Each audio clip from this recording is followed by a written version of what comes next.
Good afternoon, everyone. Welcome to Chem 170 with your host, me, Dr. White. Happy Halloween, everyone. Have some candy. I am not Dr. White's robot. I am not Dr. White's robot. I have to reboot every once in a while. Happy Halloween, everybody. Have some candy.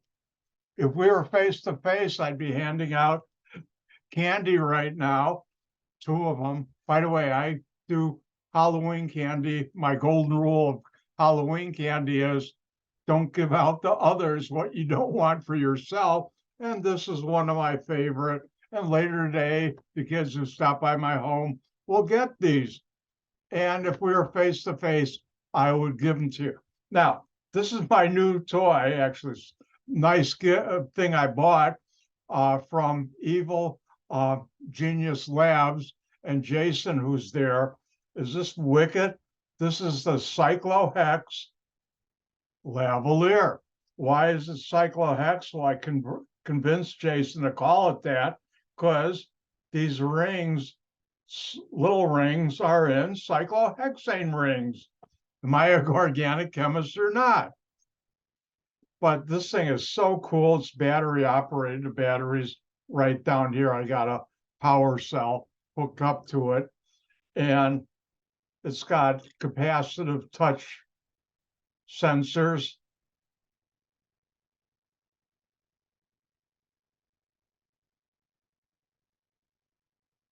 And let me show you something.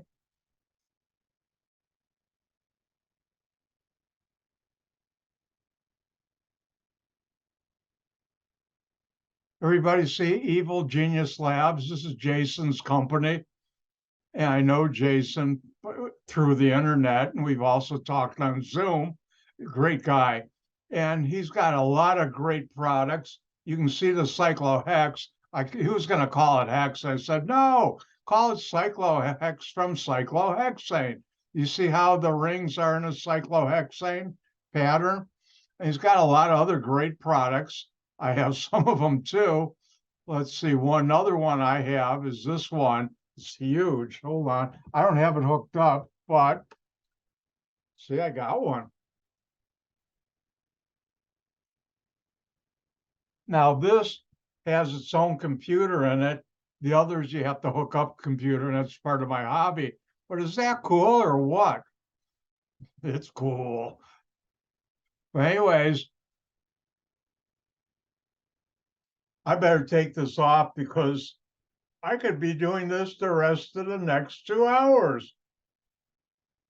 And he wrote these animations. I'm going to write some of my own too in the future. But the touch sensor he's got going for these different places you can touch.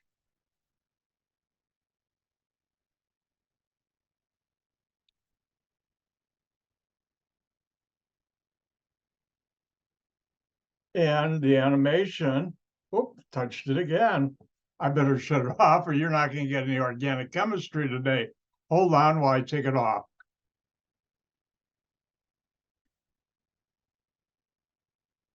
Got to unplug the battery.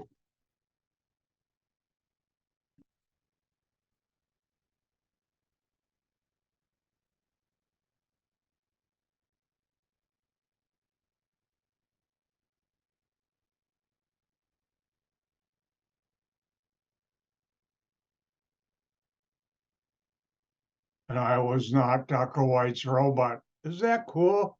And I put a cord on it to make it into a lavalier, a pendant. And later today, when the kids come to my door, I'll be wearing this.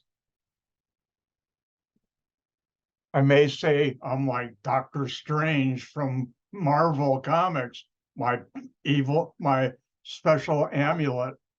All right, let's get to work. Good afternoon, everybody. Let's start again. Welcome to Halloween afternoon. Happy Halloween, Monday of Chem 170 with your host, me, Dr. White. And I really mean it. If today we were face to face, you'd get not one, but two of these, each students.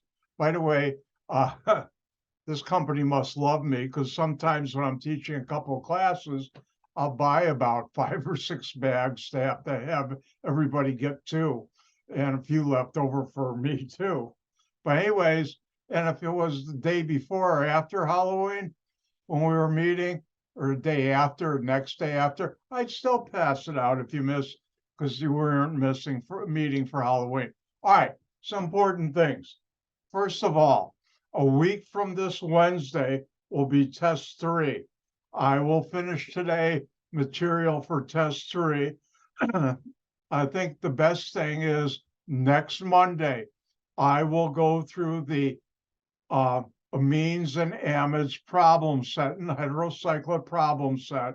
And I'll also do my world famous review for the next test, test number 3.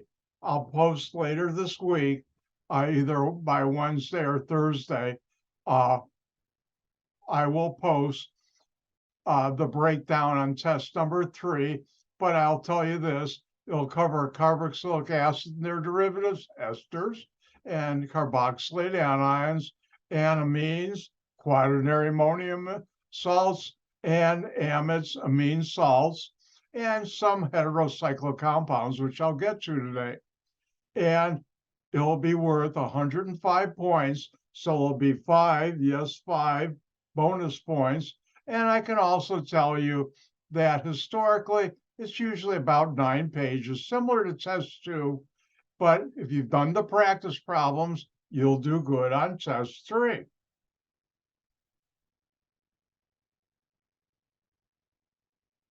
Wrong thing. Right thing. All right, where I left off last Wednesday before we had our lab, don't forget turning labs that are due on Wednesday. I was talking about amides. And how do you make an amide? You react a carboxylic acid with a primary, secondary amine, or ammonia. And the way I showed you this, and we did a number of these last Wednesday, but let's do one more.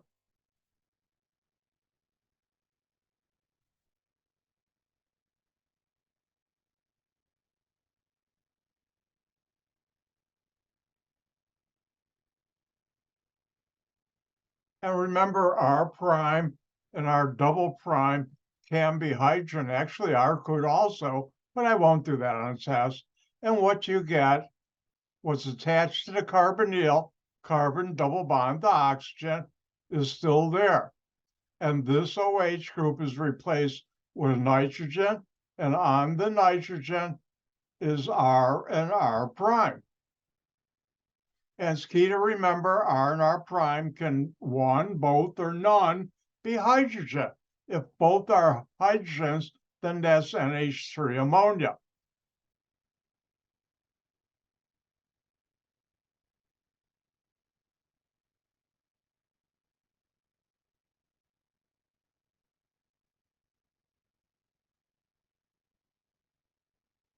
And here's one for you to try. Give the organic product or products are the following.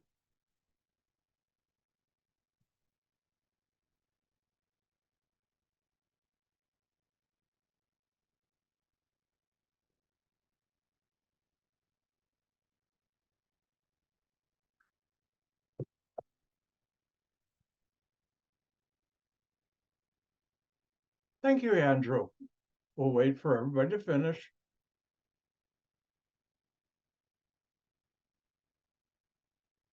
By the way, how'd you like my CycloHex Lavalier? Was that cool? Is that cool or what? Oh, I'm so excited I got one. I'll probably buy another one. And you can connect them together to make bigger ones. Uh-oh, I'm addicted. All right, everybody's done. So I better get to work. What's different? What's not carbon? What's not hydrogen? Get your attention like that. And hopefully, ooh, on the first molecule, oxygen double bond to carbon, carbonyl. It's got a hydroxyl group. It's got carbons on this carbonyl carbon. It's a carboxylic acid. If I look at the second one, what's the, ooh, a nitrogen. That's different. And it's got two methyl groups on it.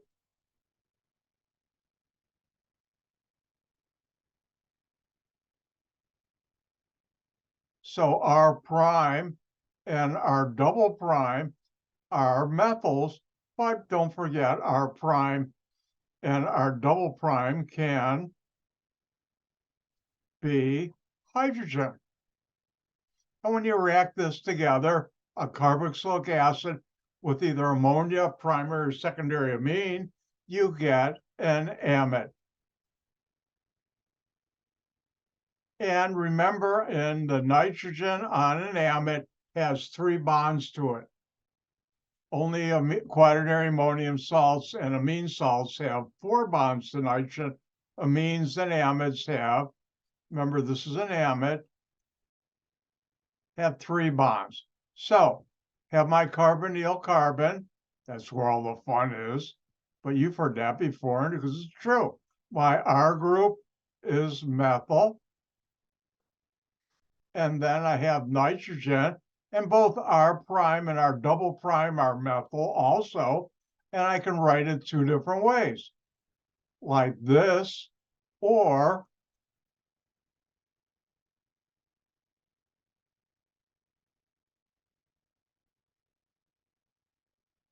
like this. And which is correct? They're both correct. Now, organic chemists being lazy, like Dr. White, I'm going to always mostly write it that way because it's just less work. Oh, let's do another one. These are fun.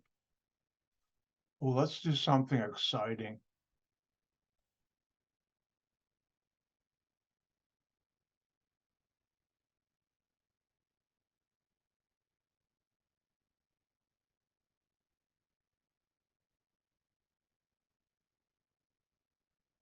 And here's one for you to try again.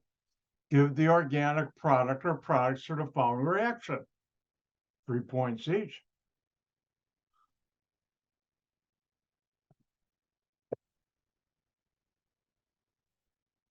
Oh, I see. I'm going to.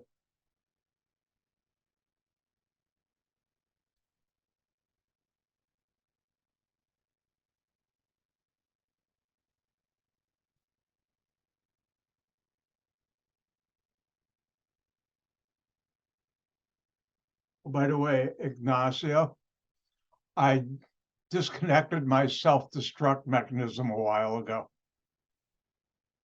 Otherwise, I would self-destruct. See springs coming out of my ears and everything. Doing. All right, everybody done? All right, my turn. Now, I've got a benzene ring, but hold on one second. I touched something I didn't want to touch. I have a benzene ring, and that under these conditions are not going to react with an amine. But wait, I have 2 oxygens, carbonyl, hydroxyl group, and I'll call this whole thing R, it's carbons. It's a carboxylic acid. And what do I have here? Oh, I forgot the 2, I'm sorry. I have right here a secondary amine.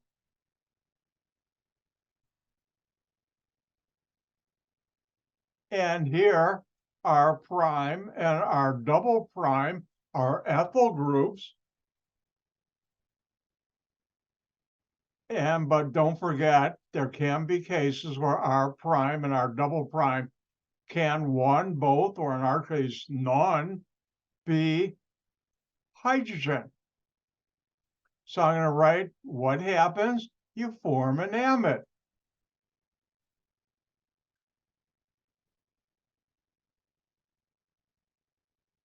And here, what's our R group? This benzene ring with a methyl,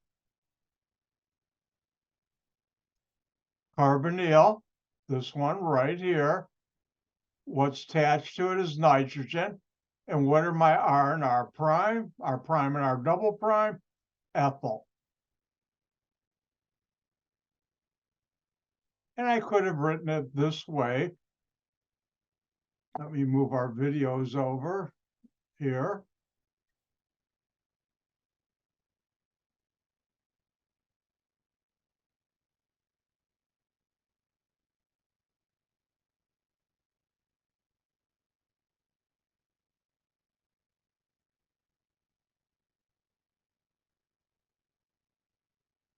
And there you go. Now, one of the things I've mentioned in the past, and we're doing, and we'll do more again. But first, you want some candy? It's Halloween. But anyways, why are you learning this stuff? And the obvious answer is, well, someone said you had to take my class or one semester organic chemistry to get into a program or a school. But really, why should you learn this stuff? Well, that's a good question. Well, let's look at the reaction you just did. And you've made this amide.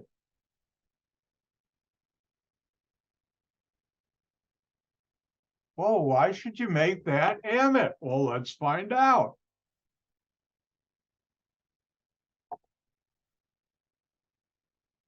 Once again, a plug for Evil Genius Lab. You should check them out. Jason does a great job.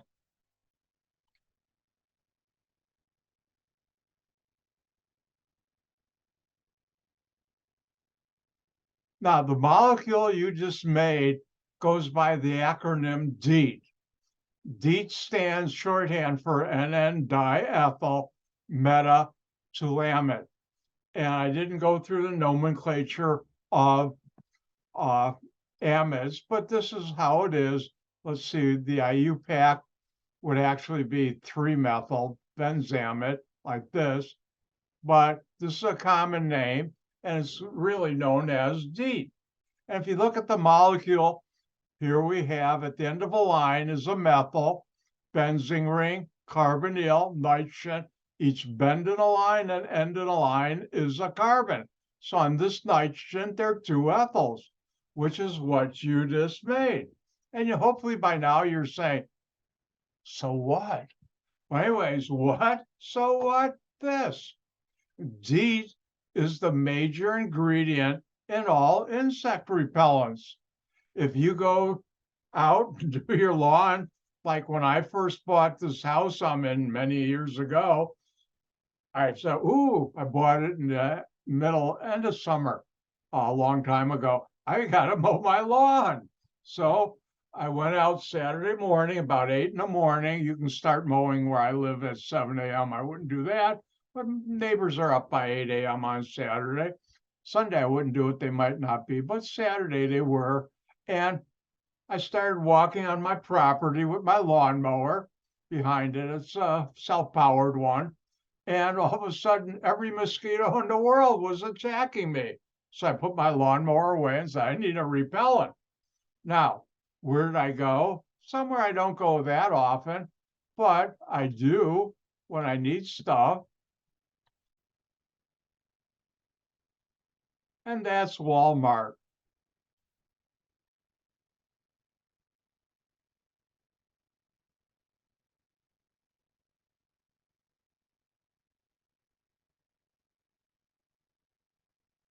Now, does everybody see Walmart on your screen? All right. I looked at Deep Woods Off, which they have. And then being an organic chemist, they also had Repel, which is their house brand, I believe. And if you look at the label, you'll see down here how much DEET this has. There's, I don't know if you can see it. It's about 0.4, 0.5%, I think, or maybe I can't really read it. But anyways, if I picked it up when I was at the store, I looked at it and I said, oh, I know DEET. That's the chemical. It's an amide. I'm an organic chemist. I know these things. Now you know it too. And that's the actual molecule that keeps the insects away from you. And I picked up the off. Now the Walmart brand, Repel or whatever it was called, had 25% more weight product in an aerosol can. And then I looked at the active ingredient and it was double, yes, double the amount in the off deep woods. So, and they're priced about the same. A little, the actually Repel was a little less.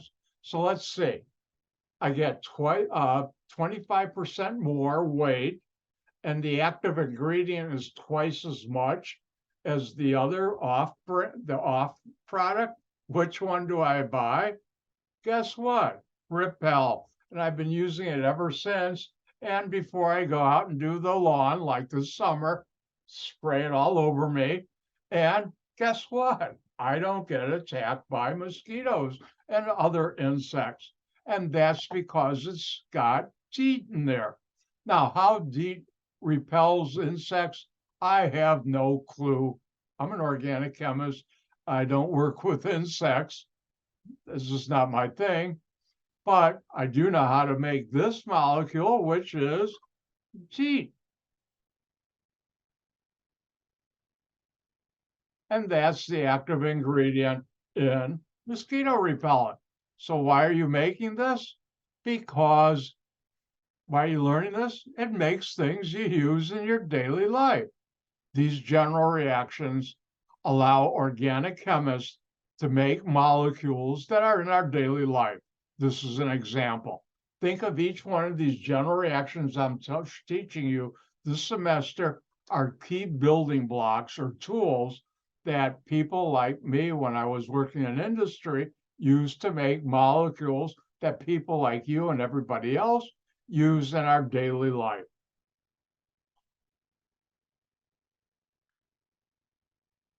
On test number 3, there will be some synthesis problems.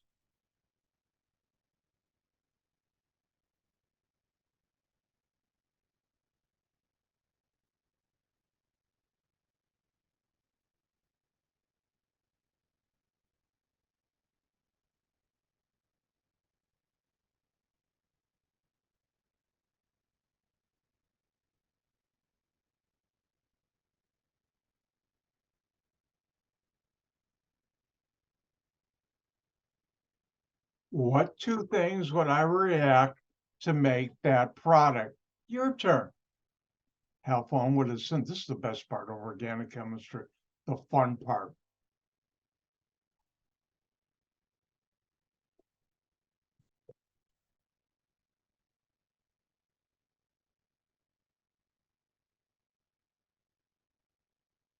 And if I time it right, about 30 minutes after the first break, I will have a very important announcement to make, which I'll also make on Wednesday.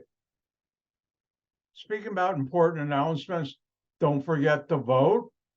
Brave men and women have died so you and I can vote. I've already voted, so don't forget you should vote. You can vote early voting. I think most places in Illinois, you'd have to check. You can even do same day registration if you're not registered. So make sure before this week or next Tuesday, you vote. All right, I'll wait for everybody to finish. I see Ignacio has already finished. And it's my turn because Andrew's finished too. All right, look for what's different. Ooh, carbon, double bond, oxygen, nitrogen. It's got hydrogen and carbons on that. Remember, R prime and R double prime can be hydrogen. In this case, one is, doesn't matter what you call R prime and R double prime. It really doesn't. And then I have a carbonyl. On that carbonyl, I have carbons I'll call R. And what is this? This is an amide. And what do you react to make an amide? A carboxylic acid plus either ammonia or an amine. When R prime and R double prime are both hydrogen and H3, ammonia, when it's not, it's primary, secondary amine. So if I look at this, our R group is isopropyl.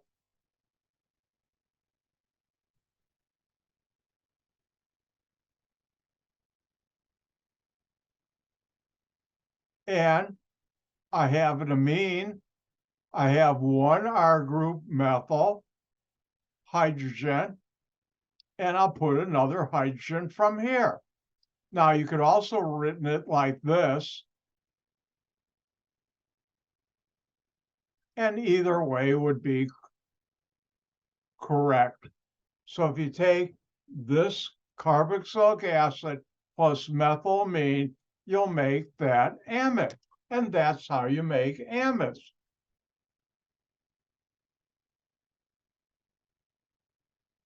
Okay, everybody got everything written down they want to write down?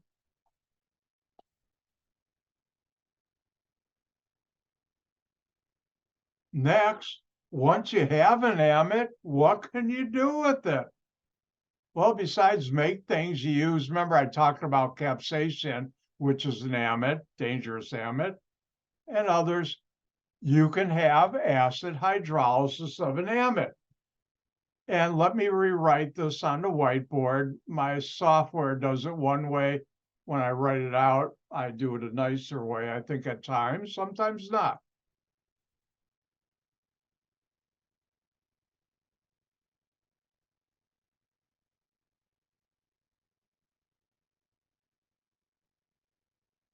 Now, you could use any acid, but I'm going to stick with hydrochloric acid, HCl. Oh, I got a quick question for you, or a slow question. Right now, where you are or where I am right now, where can you find hydrochloric acid, HCl, and water?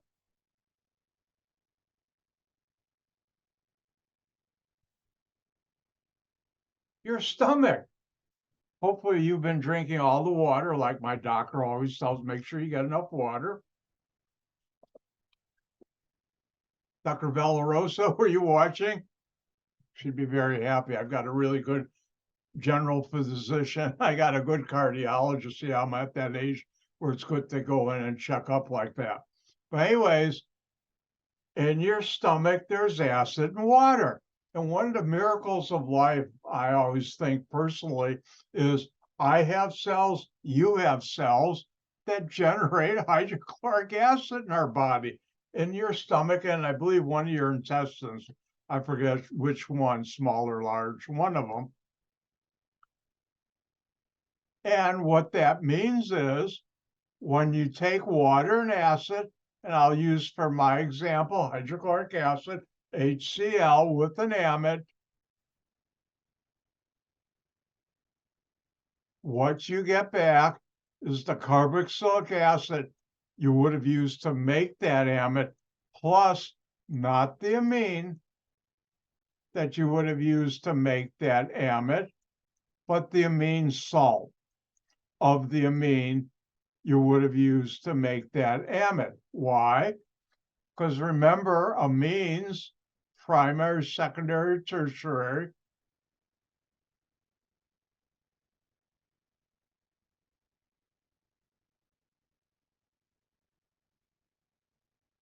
reacting with acid, and I'll use HCl and water, are base, this is a base, this is an acid, and you form a salt. This is the fastest reaction in all of chemistry or in nature. It's called the fusion-controlled acid-base reaction. And that's why you don't get the amine, because as soon as you form the amine, any HCl left around is going to react immediately to form the amine salt.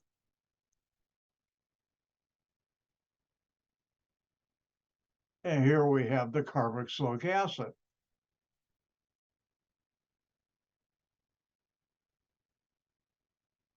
Now, it turns out this is a very important reaction. I don't know if I've done this before. Important reactions, I put a couple of stars when I was a student. If it was really important, I'd also put a couple of stars and IMP that told me you should know this. Why? Because we'll come back to this. This is how your stomach breaks down protein. And we'll talk about this in detail with proteins later in the semester near the end. We talk about amino acids and proteins. But let's take this for a ride. I don't know about a ride, but let's try it.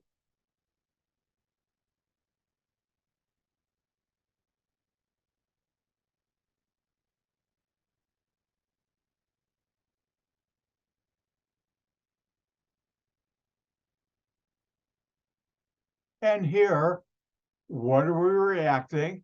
Hydrochloric acid and water. And what's here? What's different? Oxygen, double bond to carbon with a nitrogen bond to that same carbon. This is an amide.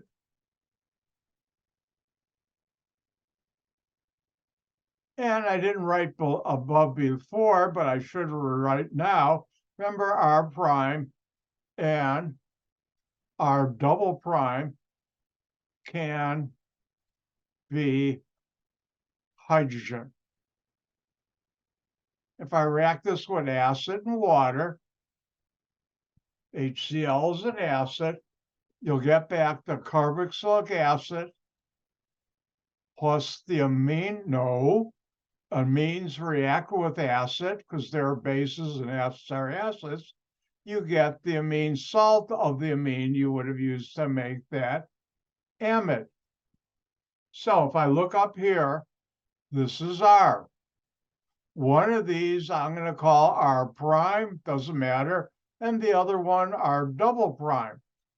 And therefore R is ethyl, so my carboxylic acid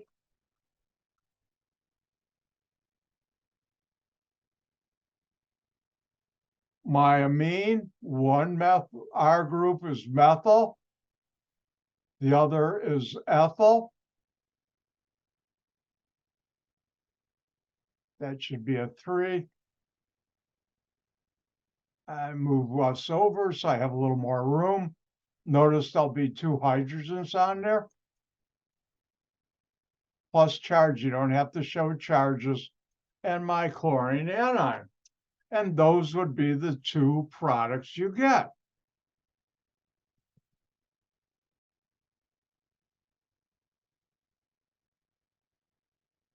I better share the fun. So I will.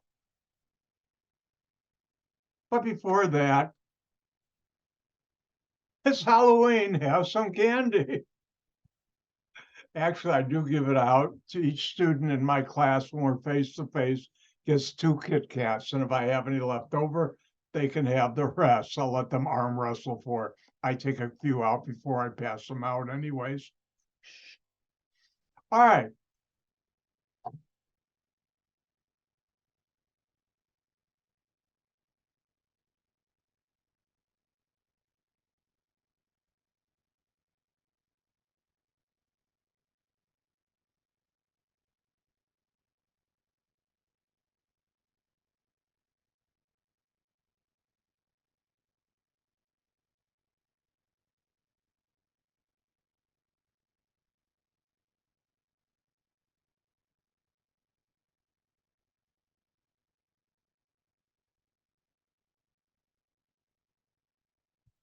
And a test, if there's more than one product, I'll put a plus sign there. Say, help you out. I don't have to, but I'm being nice. Don't tell anybody. Or blame it on Dr. White's robot. You met him earlier.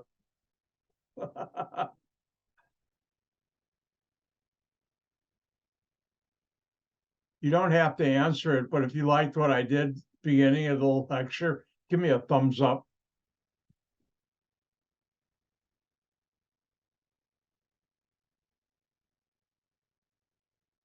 That was fun. I can't wait till later when the trick-or-treaters come. I'm wearing my CycloHex Lavalier.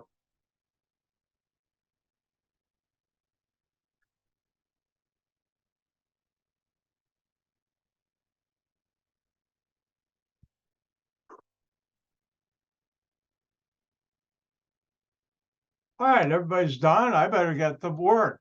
What's different? What's not carbon? What's not hydrogen? Oh, an oxygen double bond to carbon. It's got a nitrogen to that same carbon. And on that carbon, I've got a methyl group I'll call R. And on the nitrogen, I have a hydrogen. I'll call that R prime. And an N-propyl group, R double prime. Doesn't matter which you call R prime or R double prime. And I'm reacting it with acid and water, HCl, hydrochloric acid.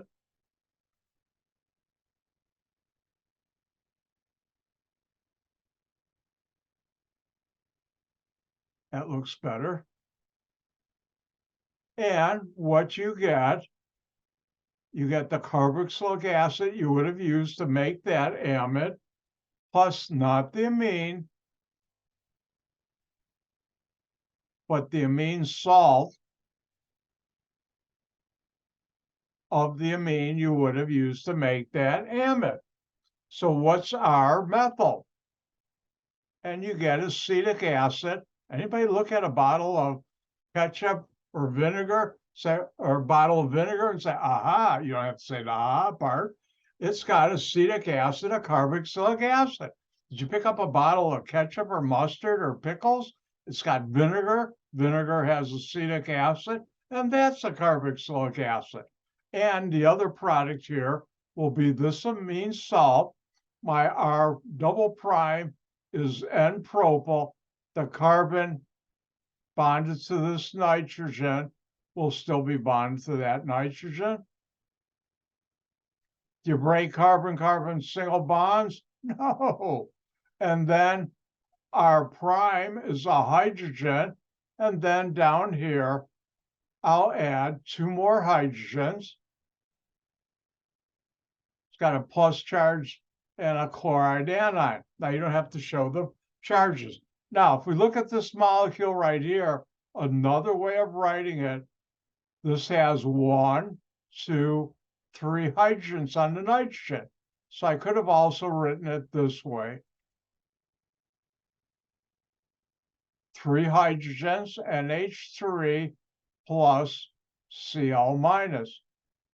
Either way would be correct on the test. And that's how you do it. Oh, let's do another one.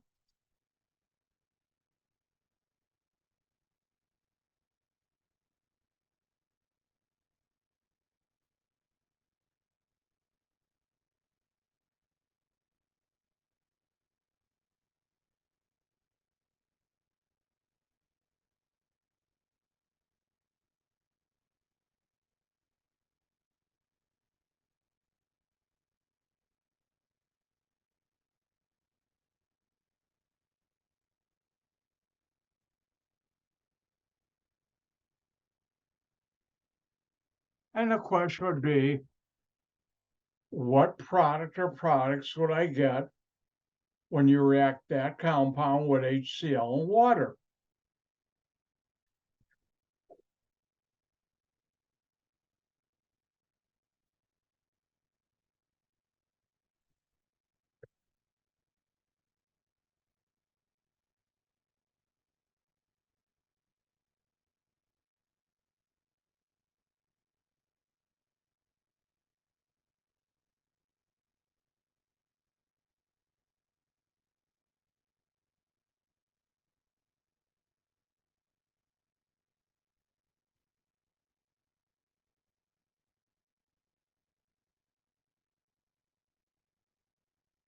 All right, everybody's done. My turn.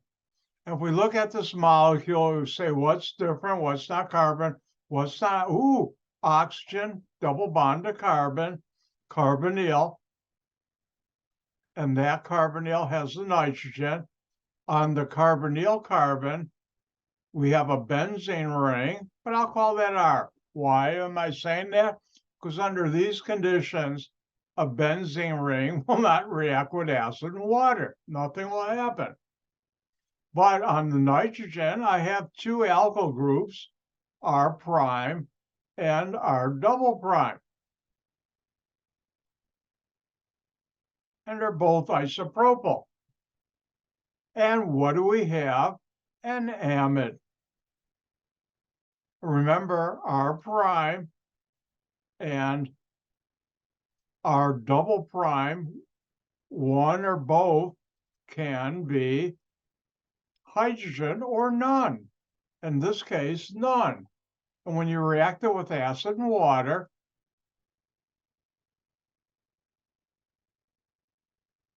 you get back the carboxylic acid you would have used to make this amide, plus not the amine, because in the presence of acid, the amine forms the amine salt.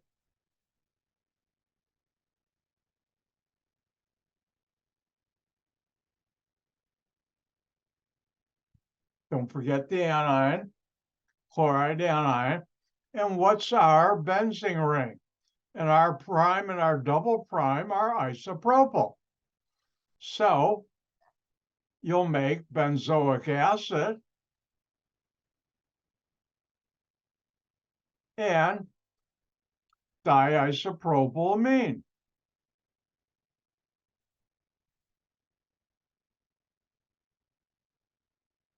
Which I could write that way, or I can write the longer way. Oh, wait, not the amine, the amine salt. Ooh, I almost lost my perfect score today. Bad, Dr. White. And you could write it this way also.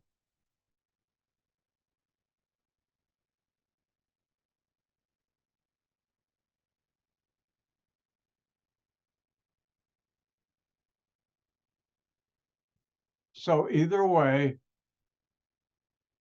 would be acceptable. And those are the two products you get.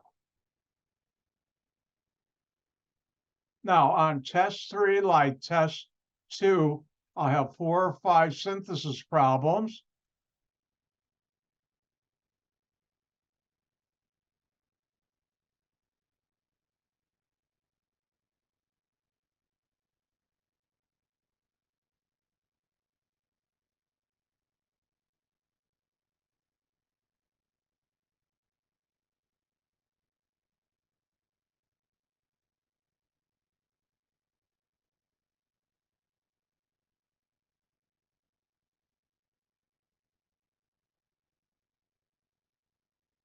What would I react with HCl, hydrochloric acid, and water to make those two compounds? Your turn to have fun.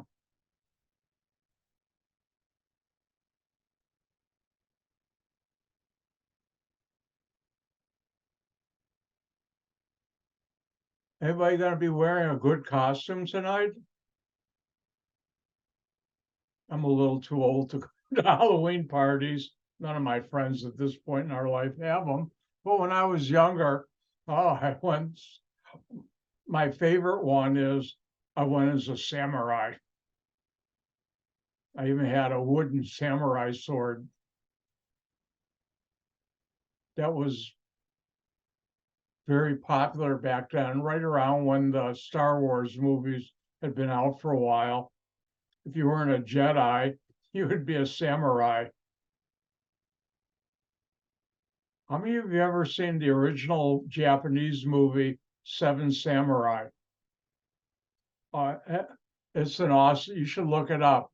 It's a very dark movie, but it's an awesome movie. Have you ever seen The Magnificent Seven? Oh my God. That's based on the Seven Samurai, and get the one with Yul Brynner, not the newer one.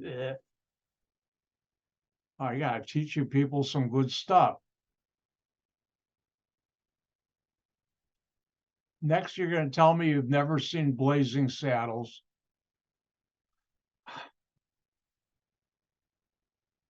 All right, all right. I'll wait for everybody to finish. All right, it's time for me to get started. What's different here? Ooh, oxygen, double bond to carbon with the hydroxy group in carbons, a carboxylic acid. Ooh, carbons, nitrogen, hydrogens, and a chloride anion, and amine salt.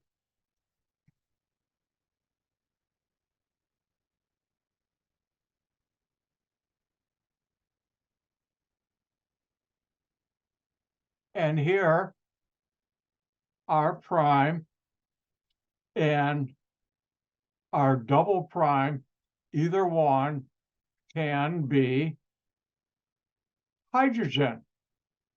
In our case, one of them is. As you notice here, you have two hydrogens. Here we have three. So one of those has to be my R prime. This ethyl group is R double prime, and this ethyl group is, oops, don't need a prime, R. And what do you react with HCl and water to get a carboxylic acid and amine salt? And the answer is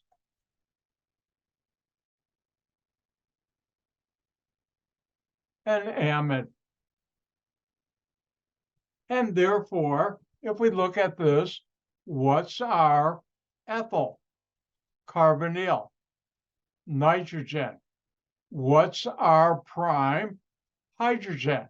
What's our double prime? Ethyl. One way to write it is this way. The other way you could have also written it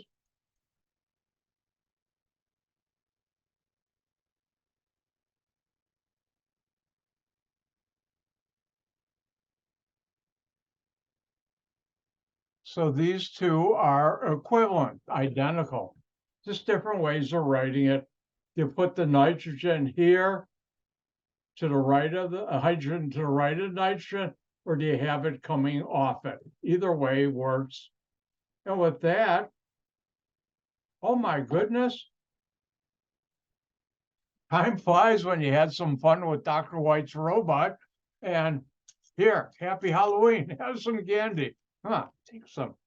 But anyways, let's take a 5-minute break. I'm going to get up and stretch, and you do whatever you want for 5 minutes. I'll see you in 5.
I'm back.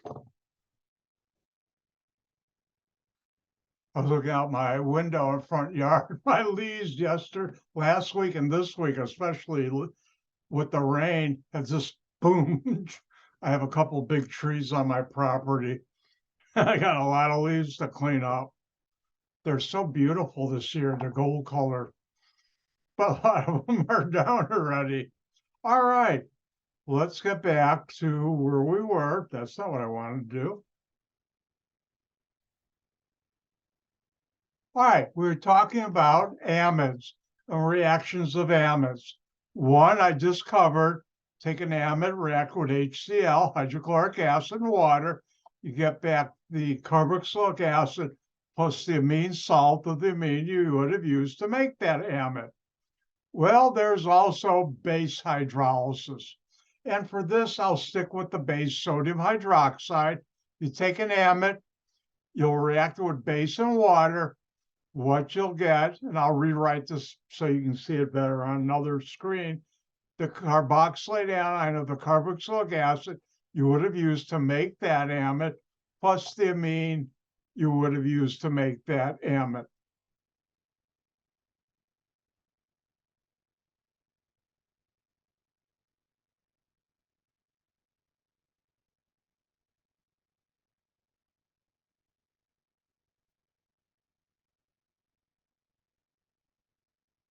We have an amide, and remember R prime and R double prime can be either one or both or none, can be hydrogen. And if now we react it with base sodium hydroxide,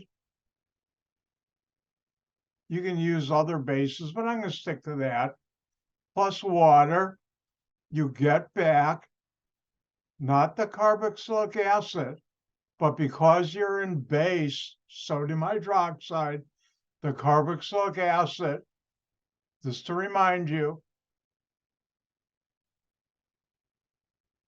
try to do too many steps at one time.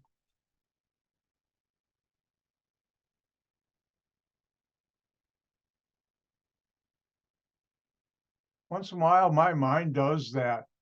The carboxylic acid in the presence of base, acid-base reaction, forms the carboxylate anion. And I covered this the last chapter. Well, here, as soon as you hydrolyze it, the carboxylic acid reacts with the base, and you'll form this carboxylate anion. Plus, you'll get the amine you would have used to make that amide.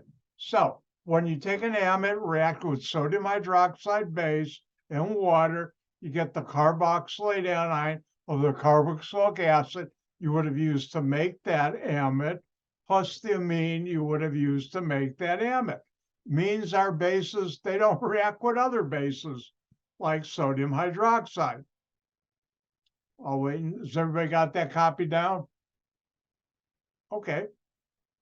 If not, tell me to back up, and I do. I backed up. If you ever take a tape deck and go backward, that's what it sounds like. All right, let's take this for a spin.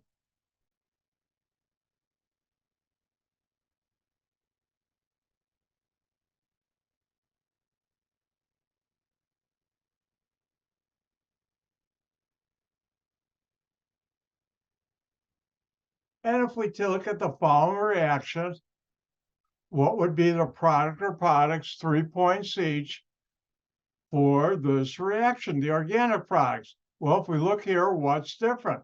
Ooh, carbonyl, carbon double bond to oxygen. And then on that carbon, we have nitrogen. On the carbon, hold on, that is an awful looking carbon. I apologize. That's better. You have carbons, and on the nitrogen, you have carbons, R prime and R double prime.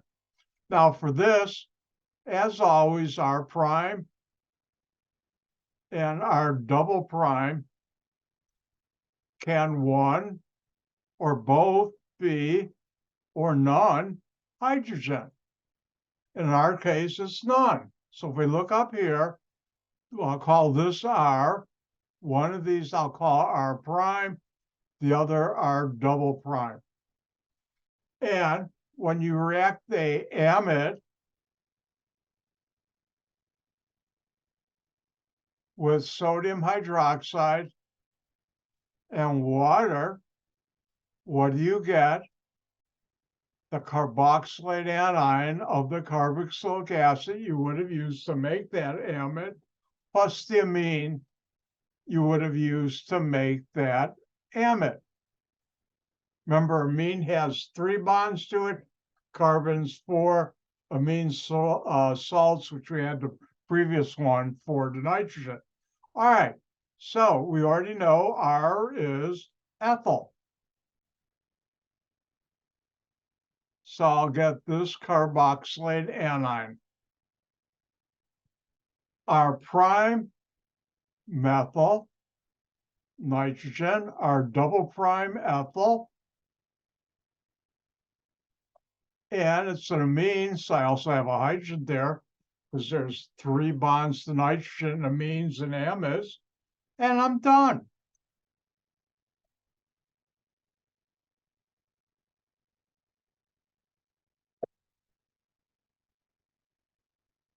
I'll wait until everybody's finished copying down, especially those of us in warm weather. And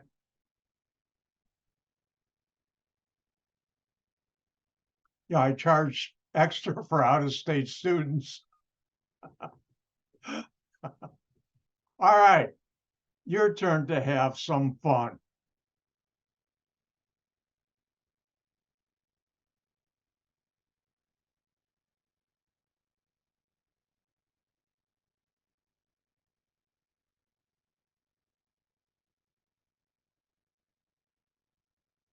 And the question is, what 2 products would you make when you react that molecule with sodium hydroxide and water? Your turn.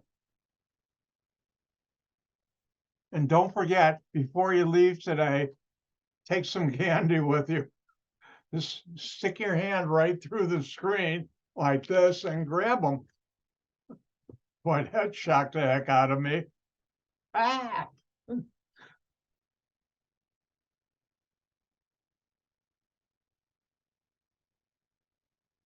Sort of like this hand going like this and going, ah.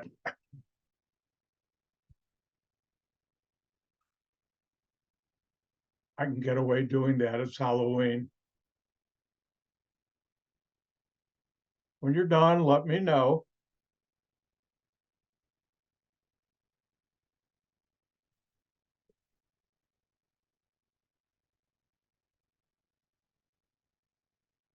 Thank you, Ignacio.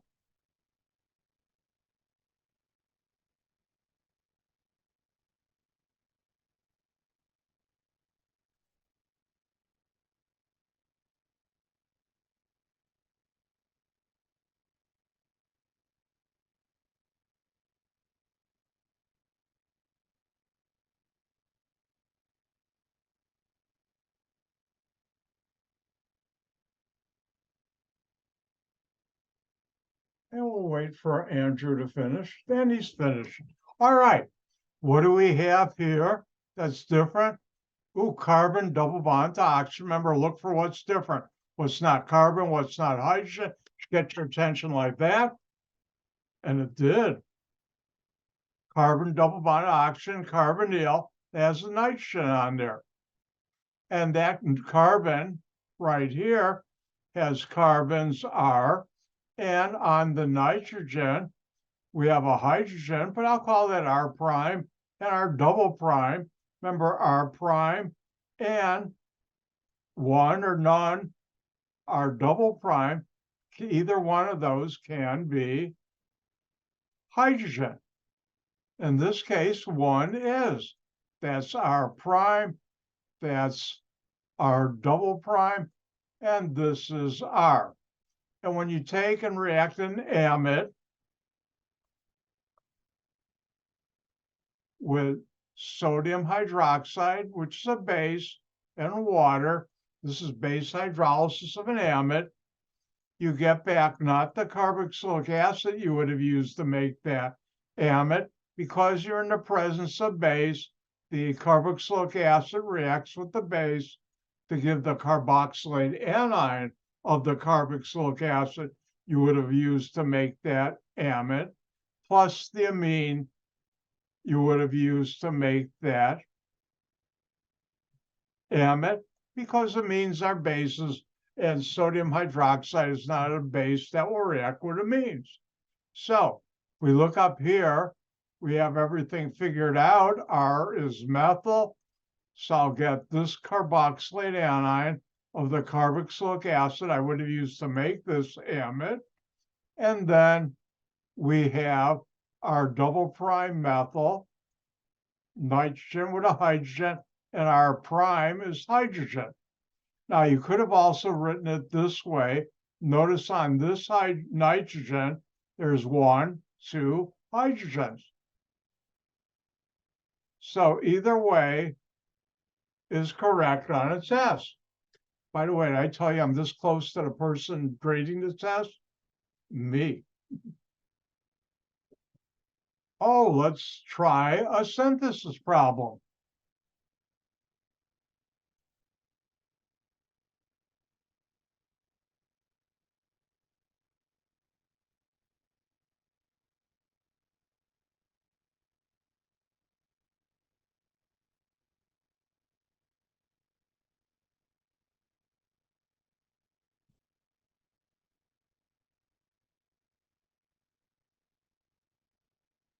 And what would you react with sodium hydroxide and water to make those two products, which are new because I just wrote them on the paper, so they must be new. Does that sound right?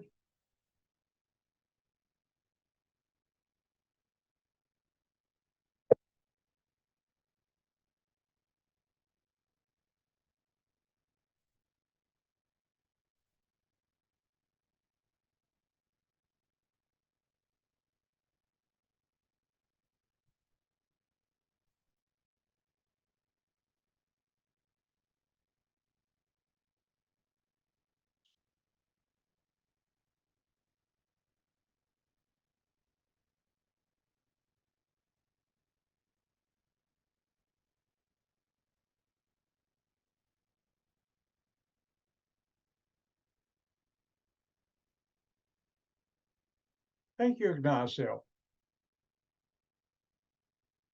And don't let me know if you're going outside to get a tan today.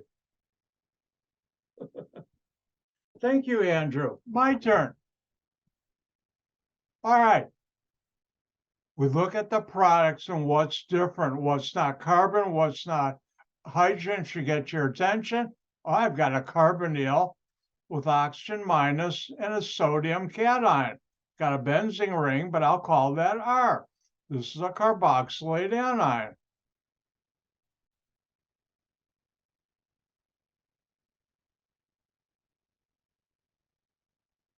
And, two R groups on a nitrogen with a hydrogen. That's a secondary amine. Or I just say an amine. And what do you react with sodium hydroxide and water to make the carboxylate anion and amine? And the answer is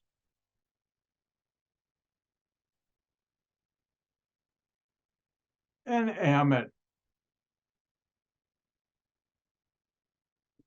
And if I look here, R is a benzene ring.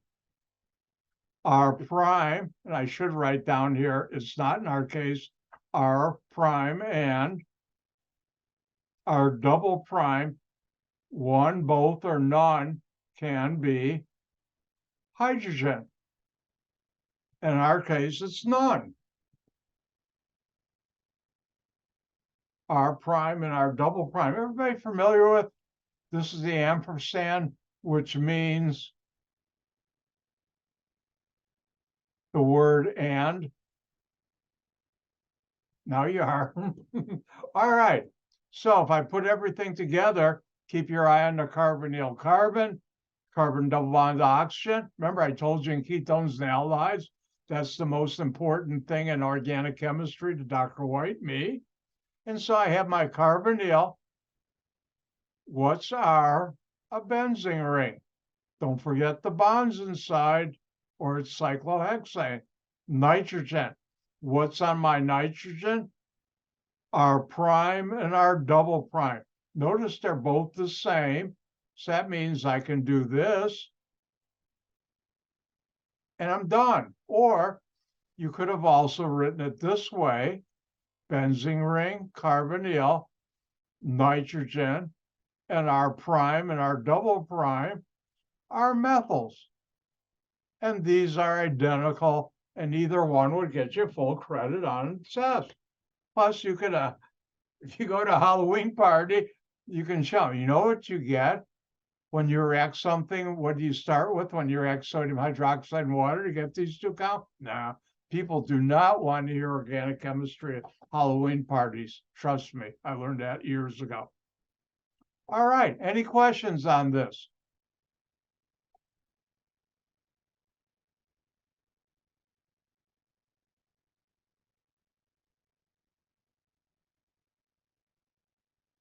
All right. First of all, some advice from Dr. White, and it's a good day to do it on Halloween. If you notice, I'm not young. Duh. But anyways, never let the little kid inside of you leave. The little 5-year-old, 6-year-old is in me at times having a good time. Like, have some candy. And how about my little new toy, the CycloHex Lavalier? Don't let that kid ever leave inside you. Always keep him handy or her handy. Next, something important. As of this moment, I have covered all the general reactions I will teach you this semester, except later on, I'll show you a slight wrinkle of one of them, but essentially, there will be no new general reactions. However, the rest of the semester, it gets fun because we get to take them out into the real world and see where they really are used in more detail. Like later on, we'll talk about carbohydrates and the reactions you've learned. We'll talk about fats and oils, and we'll also talk about proteins and amino acids. So if you ate something for lunch that had carbohydrates in it, fats or oils or protein, we'll talk about what's going on in your stomach, how your body breaks those down to things that you use to stay alive. At that point, I'm getting beyond my knowledge of the human body, because the last time I took biology was freshman year of high school, and that was a long, really long time ago. I mean, really long. I don't want to tell you what year. None of you are alive. Your parents may not even have been alive yet. Oh. Oh, next you're going to tell me I'm losing my hair. My beard is turning gray. I'm getting old. It's happening. All right. But seriously, I will not be teaching you any new general reactions, but we'll be using those, and you'll see them in the real world. That's when it gets exciting. All right, let's talk about a couple of things. All right, watch, click. I'm turning this, by the way, as of this point, other than 1 or 2 more points, essentially all the stuff on test number 3 I've covered. Next Monday, I will go through amides, amines, and quaternary ammonium salt problem set, and I'll also do the world famous test number 3 review. You didn't know that was world famous, did you? Nah, it's not. But anyways, switches off now. Now, there's a functional group called the diazo group, and it's this aromatic ring attached to 2 nitrogens. They have a plus charge and a chlorine minus. You don't have to write this down, but I thought I'd cover this real quick. Now, it turns out diazo groups can react with phenolic compounds, benzene ring with a hydroxyl group, phenol, and there can be things on this benzene ring like nitro groups, methyls. And this is called a diazonium coupling reaction. And you make what's known as an azo dye right here. Oh, it even says this won't be on the test and it won't be on the final. But these compounds, and they're different ones depending on what's on the benzene ring, nitro groups, halogens, alkyl groups, are very interesting. Why? Because they absorb different frequencies of light. And these are responsible for the dyes of our clothes. And back in the late 1800s, I can't think, hold on.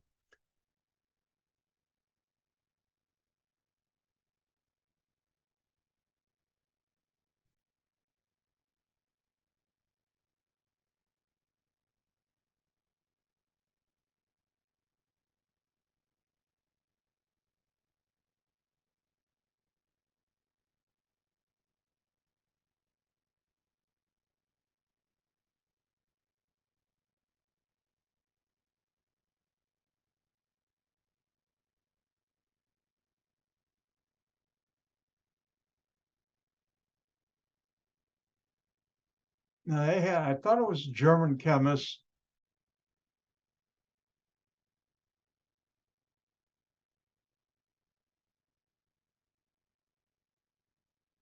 This chemist was the first one who invented it, but someone else commercialized it, and I can't think of it. Or the company was BASF. That's probably what I'm thinking of. And this changed the world because you can now have colored clothes. Before, only the very wealthy.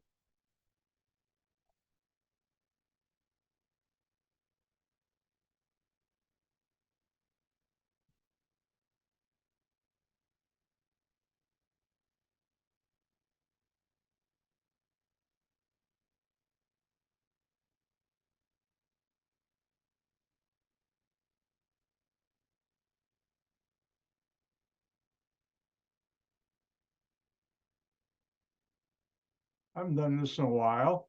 I should have gone here first. Let's look at one acid, red 13. Everybody see the structure here? And notice the carbons, nitrogen double bonded, and then each one is to a benzene ring, and this gives a red color. I'm not going to go into why this absorbs all the colors of the rainbow but red, but it does. And another one, let's do I don't know what difference between direct blue,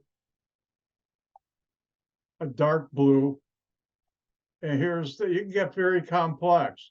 But notice right here, you have two nitrogens bonded to a benzene ring, actually two groups of it, and this causes a red color.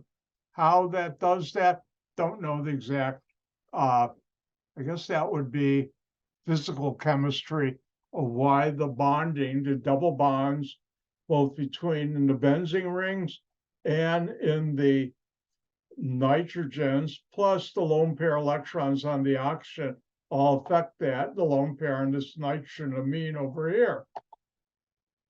Again, switches off.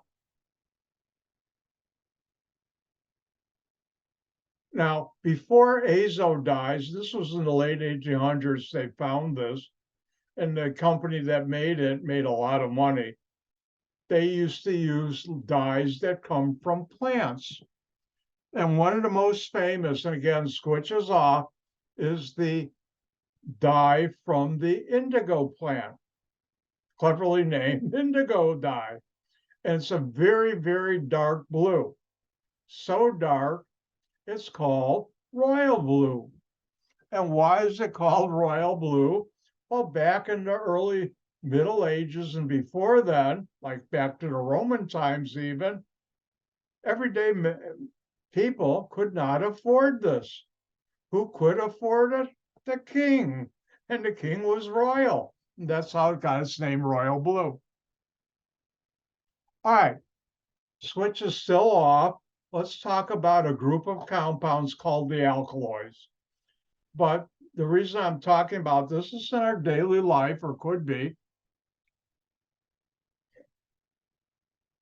In fact, most of you, some of it has been. Now, what is an alkaloid? It's a nitrogen-containing compound extracted from plant material. That means they're nitrogen compounds that come from a plant.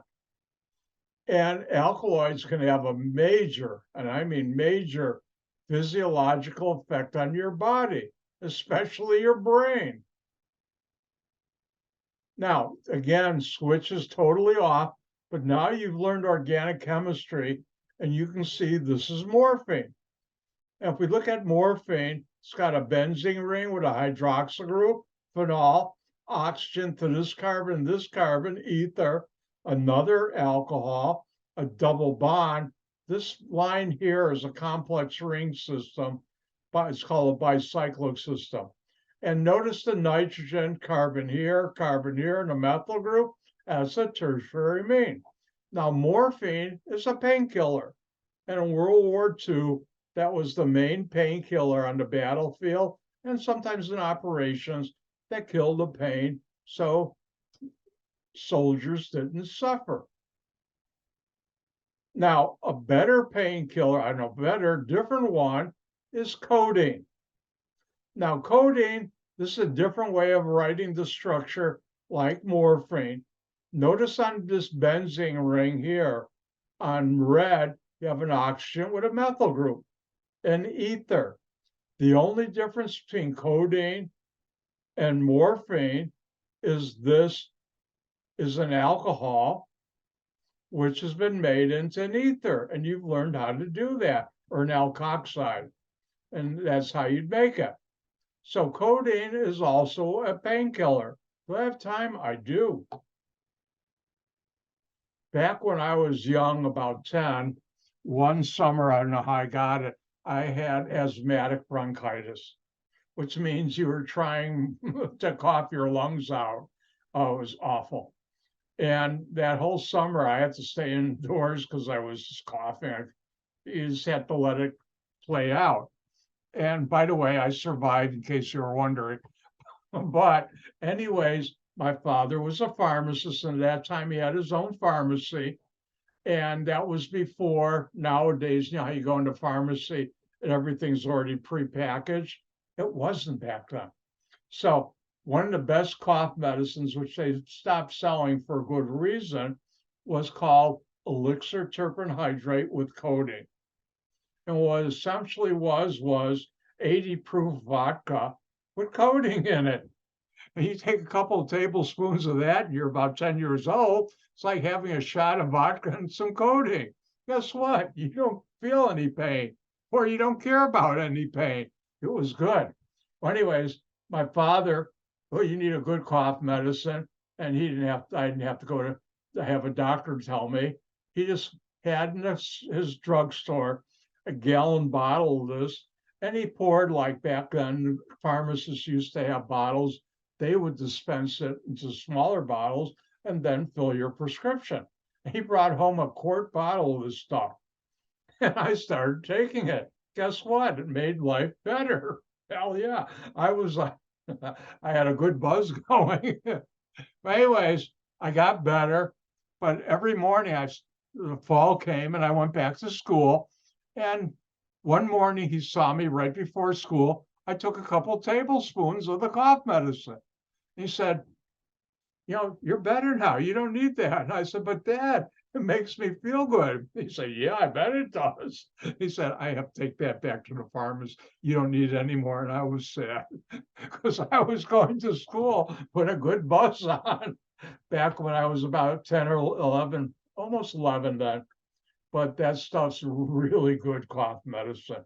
Used to be able to get it over the counter, and then you'd have to sign for it, and now they stop. And there's a good reason why they stop. Now, this is codeine. Now, here's the structure for the molecule heroin. I think you've all heard from the radio, TV, or movies. Heroin is an illegal drug that gives people, I guess I've never taken it, and luckily none of my friends have ever taken heroin, but it gives people a high.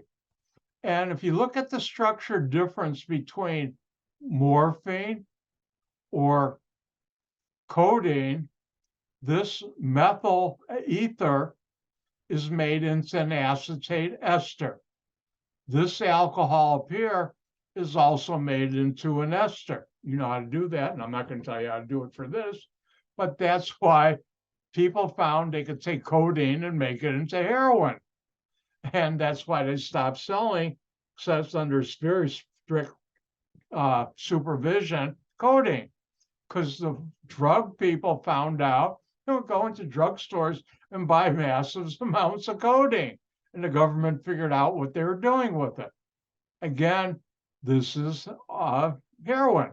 And I'm not in any way implying you should consider ever using any of these things except under the strictest medical supervision. But this is organic chemistry. Now, another molecule you've probably heard in the news is also an alkaloid.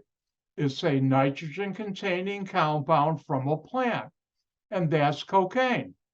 And cocaine has this complex ring system. Notice a nitrogen end of the line is a methyl group, carbon here, so that's a tertiary amine. It's got a benzene ring and an ester here and an ester here.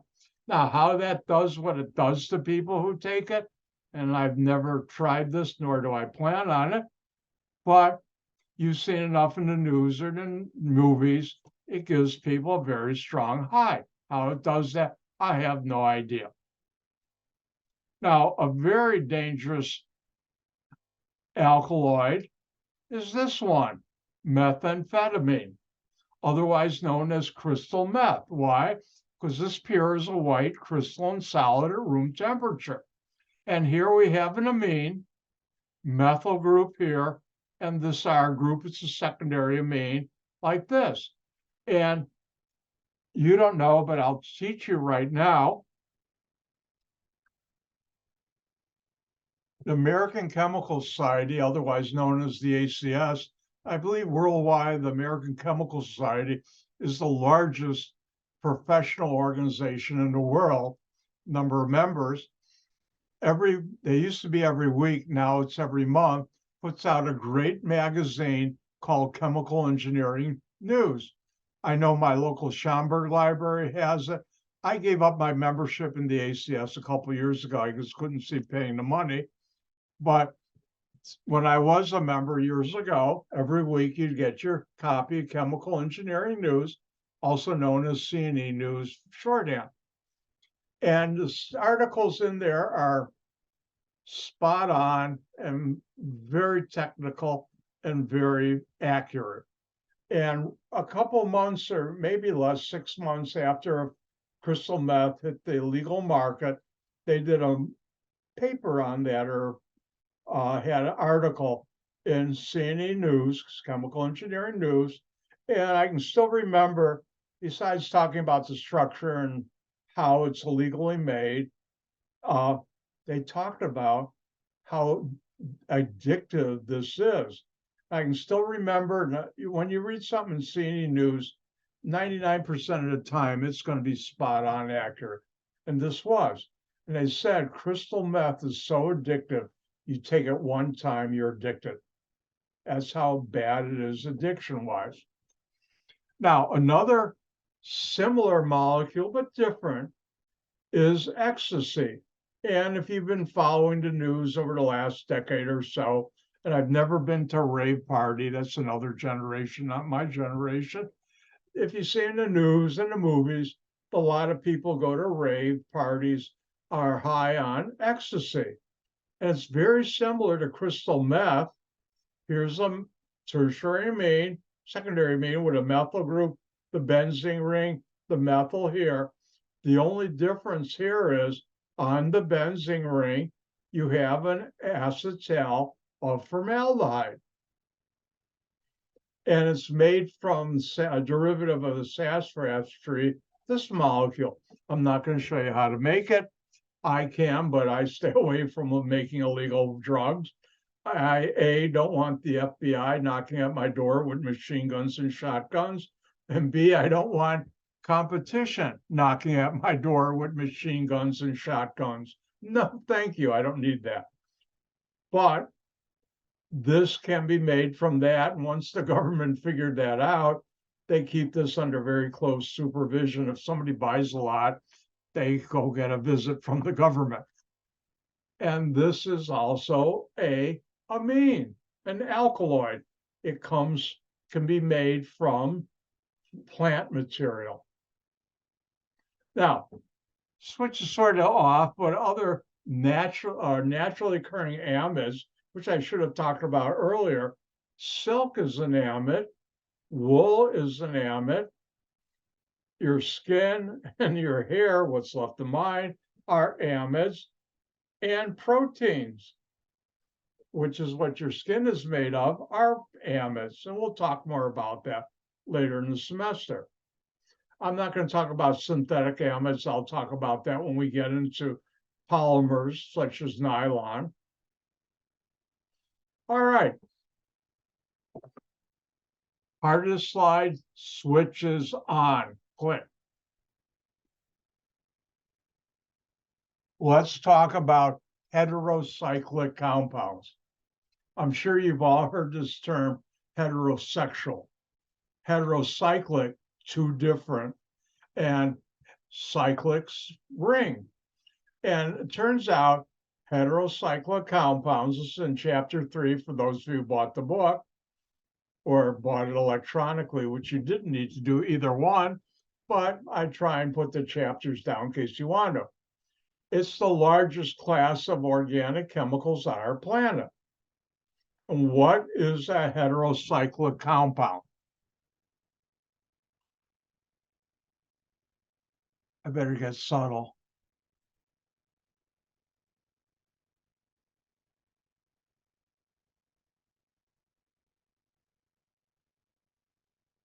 Isn't it amazing how subtle I can be? And you should know a heterocyclic compound is contains carbon atoms and other atoms in a ring. All right, what just happened? Hold on while I shut down and reboot again.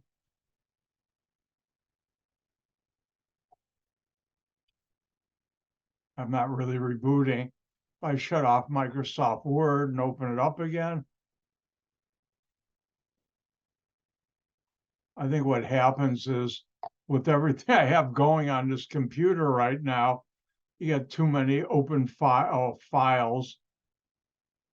And by closing Word, it closes a lot of them and I can start again.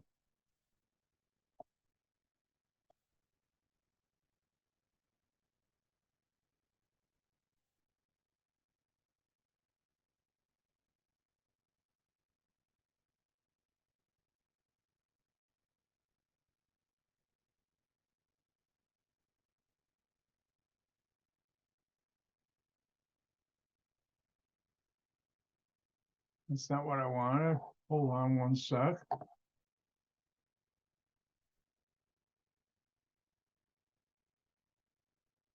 That's what I wanted.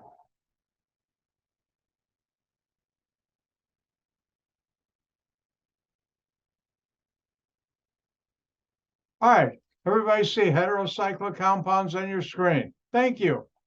All right, you should know what is a heterocyclic compound. It's a compound that contains carbon atoms and other atoms in a ring. And you should know those other atoms, no red, let's get back to red, are either oxygen or nitrogen. So what's a heterocyclic compound? It's a ring that contains carbon and other atoms, and those other atoms are either oxygen or nitrogen. Now, you don't have to know, but I'll tell you, many are aromatic. which means they have 2n plus 2 pi electrons in the ring.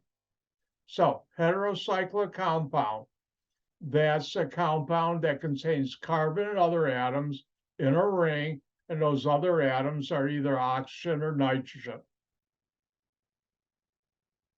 Now, I would like you to learn the simplest of heterocyclic compounds with nitrogen.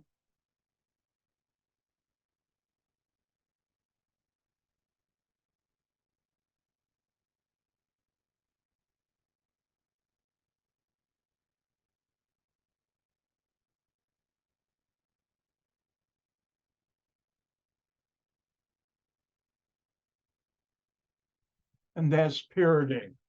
And pyridine is like benzene, except one of the carbons has been replaced by a nitrogen.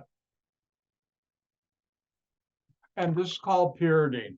That's the common name that became the IUPAC name. Now, pyridine is strong, stinky stuff. How stinky? Think if you have a dead fish, put it in a Ziploc baggie, put it in your backyard, and then come back 2 weeks later and smell it. It smells better than pyridine, I'll bet. Pyridine is pretty stinky, but it's an important compound. Now, I'm not going to ask you, it's aromatic. Notice each double bond is 2 pi electrons, 2, 4, 6, says 2n plus 2 pi electrons. It's an amine, therefore it's a basic compound. But unlike aromatic compounds, it's hard to do electrophilic substitution reactions on the carbons of the ring, like a benzene ring. That's hard to do. But it undergoes nucleophilic substitution reactions like a tertiary amine. 3 bonds to nitrogen, tertiary amine. And as you saw, my mouthwash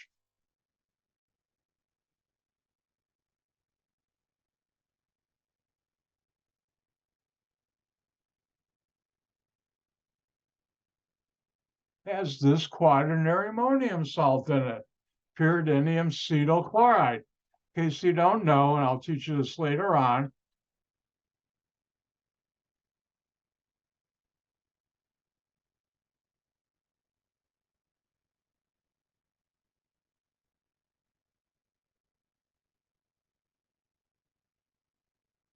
acetyl group has the R group on there is 16 carbons. This is acetyl alcohol right here. And so when it's not what I want, R here is 16 carbons, acetyl group. This is a quaternary ammonium salt, and it has very good antimicrobial properties in my gums and my mouth, and that's in the scope type mouthwash. But you should know what's the structure of pyridine. If I ask on test, draw the structure of pyridine, here it is. If I ask what's the IUPAC name of this molecule, it's pyridine. Now, I'm going to turn the switch, click to the off position, and let me make this a little larger. Does everybody see this complex heterocyclic compound? Notice here's a ring. 2 of them is called a fused ring with nitrogens in them. You have a secondary amine here. You have an amide to 2 carboxylic acids here. And this is called folic acid. Now, Mother Nature, being the greatest of all organic chemists, made this molecule. How it evolved, that's not my area of expertise. But it's found in spinach and other green leafy vegetables. Dr. White likes his spinach like Popeye. You people know who Popeye is? Good. No, I'm not going to sing I'm Popeye the Sailor Man. I'll ruin your day. But anyways, this has very beneficial effects, especially in young children and pregnant women. And the rest of us too. How? I don't know. It's not my area of expertise. I will never ask you what's the structure of folic acid. All right, let's look at some other, and I'm going to turn the switch off, click, heterocyclic compounds, and a 5-membered ring with a nitrogen and 2 double bonds. It's aromatic. It's called pyrrole. Switch is totally off now. Now, there's something called porphyrins. And again, switch is off, but this is something you may get in other classes, so I'd like to cover it. This is a macrocyclic, macro means huge, I mean huge, off my screen huge, compound made up of pyrrole rings. If you notice right here, here's a pyrrole ring, here's a pyrrole, here's another one, 4 of them. And you have double bond methyl groups, methene, CH2 groups here, actually CH, and you have the double bonds, so this is all conjugated, and this is called porphyrin. Now, this is the main structure for heme, like in hemoglobin, and chlorophyll, like in photosynthesis. Is that important? I better believe it is. And heme has an iron associated in the center with nitrogens. Hemoglobin also has things associated with it. Let's see if we can get it.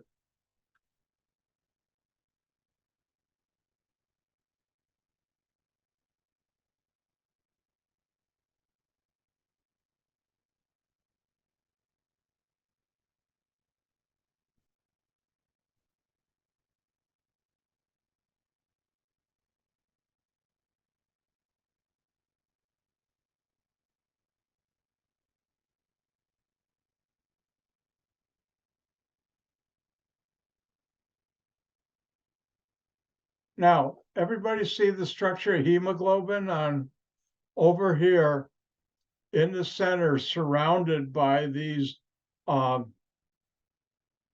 proteins, is the heme of hemoglobin.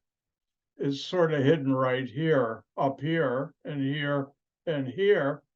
And these, in the center of each one of these green is an iron, and that helps transport oxygen into our cells and helps remove carbon dioxide from our cells.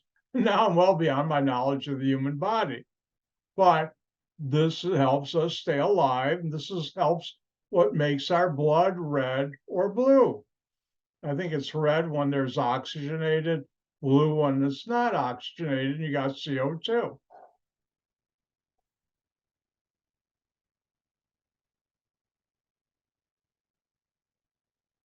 If I look at the clock, oh no, we're a whole minute after into our break. So we'll come back in 5 minutes at, let's make it 2:52 by my clock.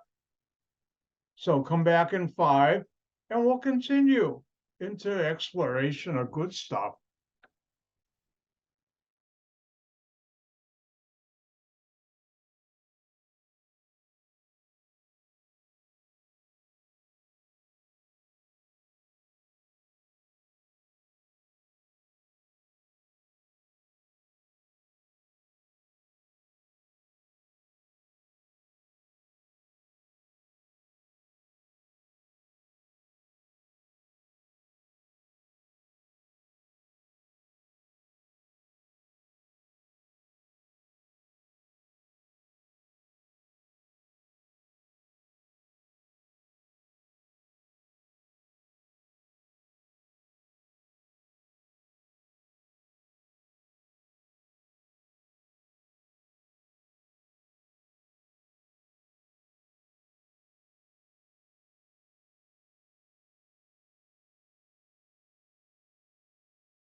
I'm back. Hopefully you are. Sorry about delay. I was checking my mail, not my email. Yeah, my email comes to my mailbox outside. No, but anyways, and I got a couple of yard signs for certain politicians like the governor. Hopefully, don't forget, you should vote. You should be able to either early vote. If you're not registered, you can go to, I believe, any polling place and same day registering. And there are early polling places throughout Chicagoland area. All the counties, Cook, DuPage, Kane, all have them. Or don't forget, next Tuesday, a week from tomorrow, vote. Brave men and women have died so we can vote. I've already voted, so I voted. All right, let's get back to where we were talking about heterocyclic compounds. And does everybody see the heme on your screen? All right, so this is the backbone for hemoglobin. Now, when instead of Fe, iron, it's magnesium in here, that's chlorophyll. There's some things on the ring. Well, let's take a look. Let me first cheat because I always spell chlorophyll wrong. So I'm going to cheat, not cheat, there's no computers.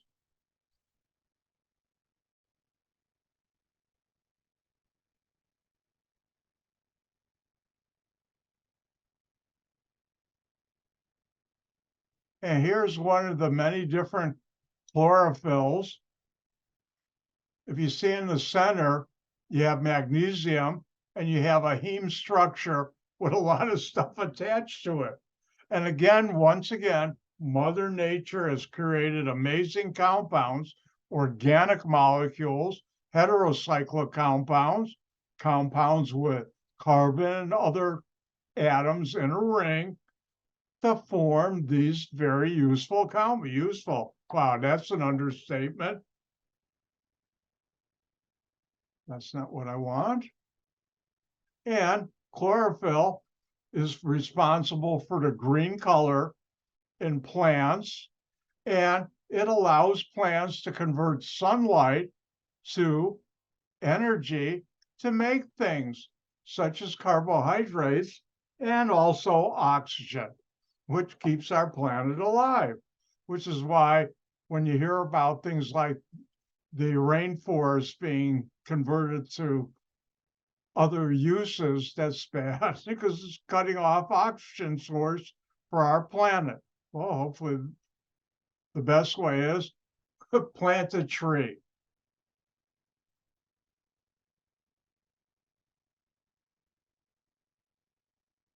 Now, switch is still off. Does everybody see the, let me make this a little smaller. Everybody see indols. And indols are this ring system. This is called a fused ring system, a 6 and a 5. And one of the carbons has been replaced by nitrogen. This is actually aromatic if you count all the pi electrons, including the non-bonding electrons on nitrogen. But it's a key part of amino acids like tryptophan, and it's found in serotonin, which is important molecules or chemical for your brain. Now, the last one I want to talk about are the purines. And purines are these 2, 5, and 6-membered rings fused together, sharing common carbons. Notice not 1, not 2, not 3, but 4 carbons are replaced with nitrogens. And this is a heterocyclic compound. Now, again, click, switches off, but this is a building block, key building block in a compound. I think some of you might be familiar with caffeine, which is found in tea and coffee and other products you can buy, and theobromine, which is a key ingredient in cocoa, which is a key ingredient in chocolate. And it turns out these are key building blocks in some of the bases in DNA and RNA. I wonder what that is. Let's go for the caffeine and the cocoa. All right, now switch is totally off. This is the structure of caffeine. Now, how that affects our body, I don't know. I know what it does to mine. It'll keep you up, or you can get addicted to this, and I was. At one time, I used to drink about 7, 8 mugs of tea a day when I was working. That was a lot of caffeine. When I cut down, I felt the withdrawal symptoms, not like you see on the movies, but I could tell. Now, if you notice, caffeine has this heterocyclic purine ring system as its a basis. And it's got carbonyls here, methyl groups. Now, if you look at this molecule, on the end of each line is a methyl group. And the only difference between caffeine and theobromine, which is in chocolate, is on this nitrogen between the two carbonyls. In theobromide, there's a hydrogen. In caffeine, there's a methyl group. Now, how that makes a difference, but it does. Most people do not get addicted to chocolate. I like chocolate. I actually like white chocolate the best, but it's not really, quote unquote, a true chocolate. But some people, they are affected by this compound the same way you and I get affected by caffeine. Have you ever met someone who's a chocoholic? I'm not. They're addicted to chocolate. They really want it. And this is the molecule that gets them addicted. Again, switches off. Oh no, we finished this chapter. Good news. We've covered everything that will be on test number 3 more than a week in advance. Remember, next Monday, I will go through the amines, quaternary ammonium salt, and amides problem set. Next Monday, I will do the review for test number 3. I'll put out sometime, I hope by Wednesday. Test number 3 will cover carboxylic acids, their derivatives, carboxylate anions, and esters. It will also cover amines, quaternary ammonium salts, amine salts, and amides. It will have 3 sections, just like you always have seen: common knowledge, nomenclature, and reactions. Under reactions, I'll have a few synthesis, not a lot, but a few, just like on test number 2. Want some candy? Here, take them. Oh, what do you have? Oh, look at that. Somebody else is showing off. Hold on, let me pin you.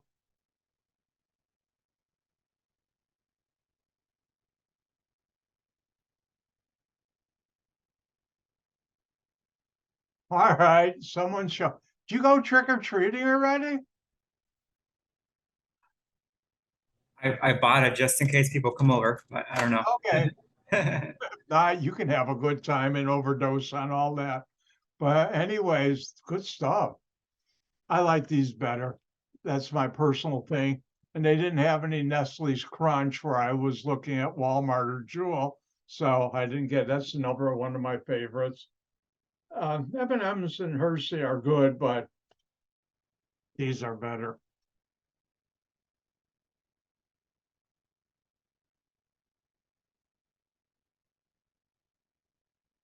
All right, so I finished everything for test number 3. It's time to move on. What we'll be talking about will not be on test number 3. It'll be on test number 4. That's down the road, but wow, we're already at week 11 out of 17 weeks. Where's the semester gone?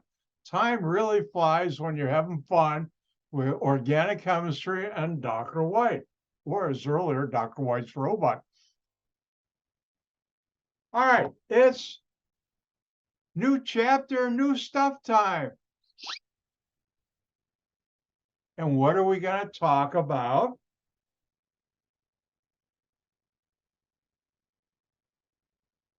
Oh, I don't have it open, so I better open it up.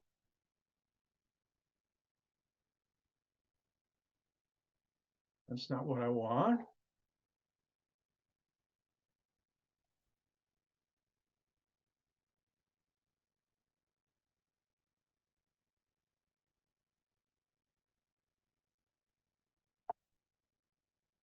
That's what I want.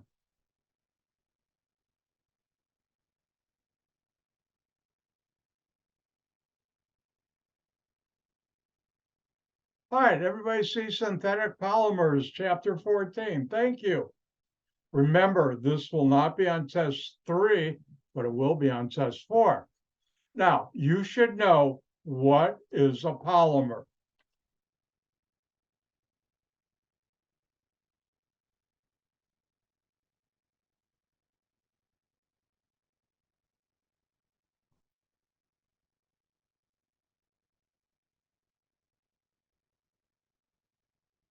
And a polymer is a macromolecule. Macromolecule, macro means huge. I mean, huge. We're talking like about 1,000,000 carbons. That's huge. That's why they call it a macromolecule, built by repetitive linking of smaller units called monomers. You should know that. Now, I'll never ask on a test, but the word polymer was derived from poly is Greek for many, and mer is Greek for unit, or part of Greek for unit. Because it makes me sad thinking about something, even though she was nice. She passed away about a year and a half ago at ECC.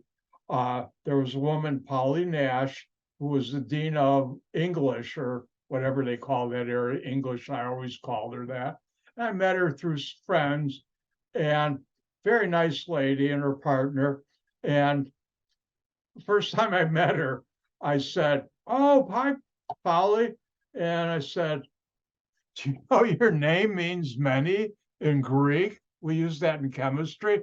And she gives me that look like, "You know how many million times I've heard that?" She's polite enough not to say it, but her face said, "Oh, that was stupid for me to do." But very nice lady. I still remember when the first Harry Potter movie came out. A bunch of us from ECC faculty went together to see it at a local place in Elgin. I forgot which place we went to, big theater. And Polly came dressed up as someone from Gryffindor with her Nimbus 2000 a broom. It was really cute. But polymer, macromolecule built by repetitive linking of smaller units called monomers. Now, what do we mean by linked together by repetitive units? How many of you have ever seen a big, long freight train? How many of you ever got stuck at an intersection with a freight train?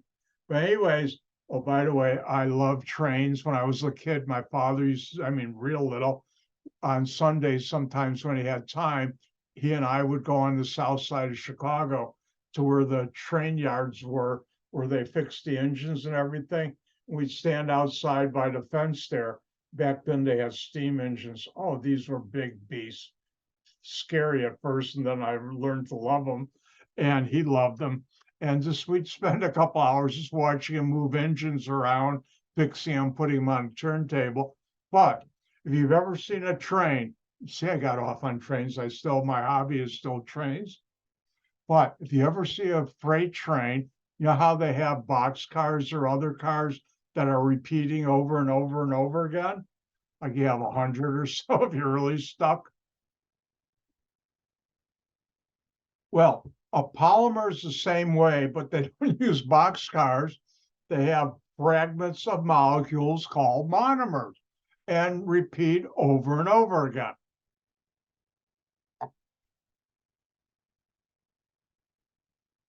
Now, when we talk about polymers, there's two ways of classifying polymers. One by physical property and another by chemical property. Ooh, it's time to get subtle again.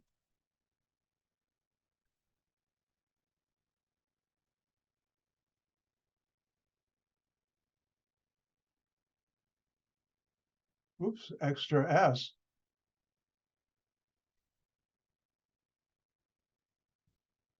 And the two types are addition polymers and condensation polymers. So there's two types of polymers based on chemistry, and that is an addition polymer and a condensation polymer. I forgot to put a slide in, so I'll have to do it the old-fashioned way.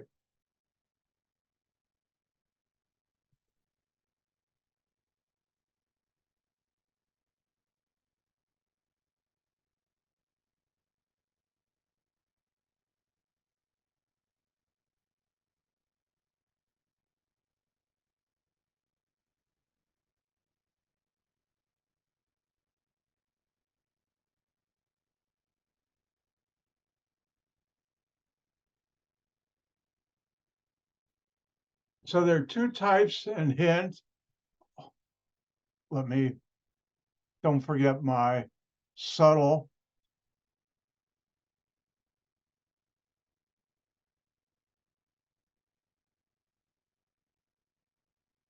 All right, what are the two types? The first one is an addition polymer.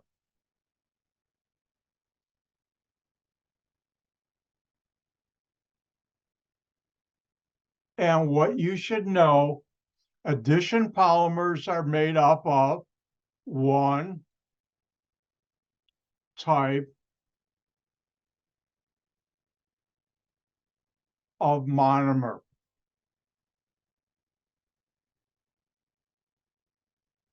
It's like you have a train and it's the identical boxcar is repeating over and over and over and over again. It's made up of only one type of monomer. And you should know examples, at least one example of an addition polymer. Well, one is, and I'll use a trade name,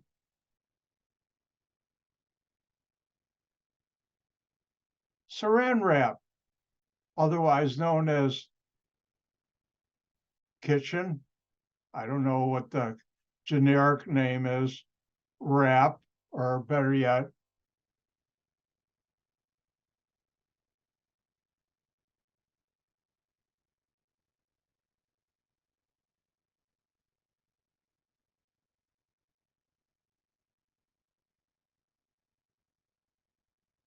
and its chemical common name is polyethylene.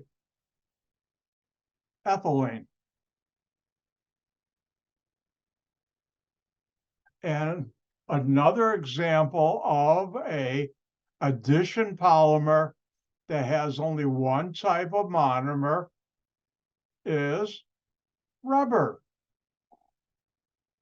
An example of that would be a rubber car tire.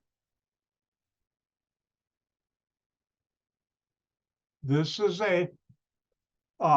butadiene is the molecule that's repeated over and over again and reacted to make rubber tires. There's actually more to that, but rubber in general is an addition polymer, only one type of monomer. So you should know there's two types of polymers based on chemistry. The first one is an addition polymer. You should know it uses only one type of monomer. And examples are Saran wrap and rubber car tires. Let's do something real quick. Well, I'll take my time, actually.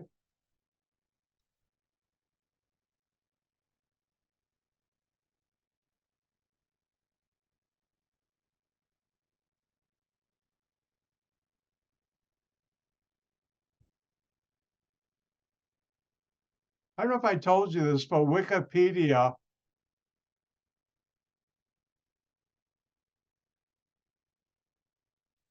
and here is Saran wrap. It's really polyethylene, and that's an addition polymer. Now, why do I have a Japanese brand? I don't know. I think that's Japanese. or is that Korean? It's not English, that for sure. But anyways, that plastic stuff, and I have a roll in my kitchen. I buy mine from Costco brand because it's cheaper than saran wrap and it's better quality too. Shh, don't tell anybody I said that. But that's a polymer.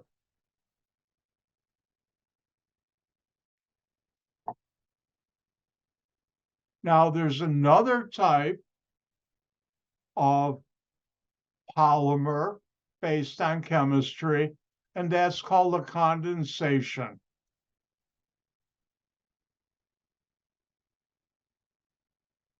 Polymer. And you should know that. And what is a condensation polymer? You should know it's based on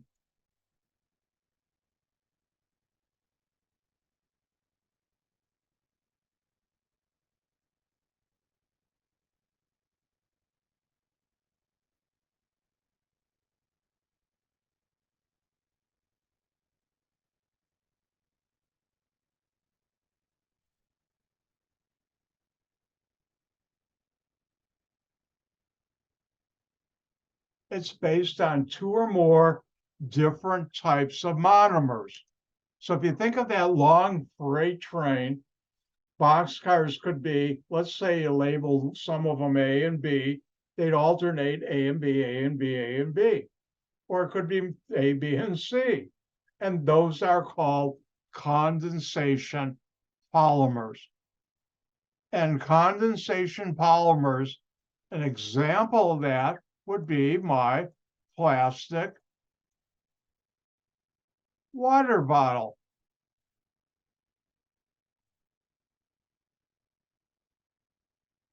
And if we were face to face, you'd see on the front of the podium next to me, I've got it now, my plastic water bottle. Now, this is a polyester, and I'll show you the chemistry in a little while, today or next on Wednesday, that there are two different monomers used to make this. And this plastic right here, this is different, but this one for sure is a polymer made up of many, I'm thirsty, hold on. By the way, you can tell I refill these. But anyways, saves on plastic polluting the country and the world. But this material is a condensation polymer. Two or more different monomers go to make the macromolecules, huge molecules that make up this polymer. And next time you happen to go in a supermarket, you see water bottles, or if you see pop bottles that are made of this material, like 2-liter bottles, you can sell the friend you're with or loved one or neighbor, you know, that's a condensation polymer made up of two or more different monomers. People don't like hearing organic chemistry in a supermarket. So what would be another example of a condensation polymer? Anything made out of nylon, like a nylon jacket. Now, how many of you have ever heard of nylons? And that's women's hosiery. And it was interesting, I think it was DuPont. Originally, nylon was made for the military. One of the things I may get into more later in this chapter, something very interesting, during World War II, because of the way the two different main groups were fighting, the Allies and the Axis, Allies being mainly England and the United States, and later on France, even though they got conquered by the Axis, the Germans and the Japanese. The Russians later on came in on the side of the Allies, but near the end of the war, actually they were helping out. I shouldn't say that, I'm wrong. they were attacked heavily early on by the Germans, but because of certain areas of the world controlled by either Germany or Japan, that cut off the United States and England from raw materials to make certain products that are needed for a war. And one of those was parachutes for the paratroopers who dropped down. And you've seen, though, you can look up what paratroopers do. Well, back at the beginning of World War II and throughout a good part of it, the parachutes were made out of silk. And because the silk supply was cut off by the Japanese in that part of Asia where most of the silk came from, China and other parts of Asia, Americans especially put on an effort, and this wasn't the only effort, to get scientists, organic chemists, to make molecules, to make replacements for raw materials that they couldn't get anymore. And nylon was the original, one of the important discoveries. Now, the story goes, I don't know if it's true or not, but it's a story that's fun to hear. Near the end, during World War II, up to that point, women's hosiery stockings were made out of silk. Well, the war took all the silk to make parachutes. Well, it was hard to get new hosiery for women because they were silk stockings. Well, near the end of the war, it was still hard to get that.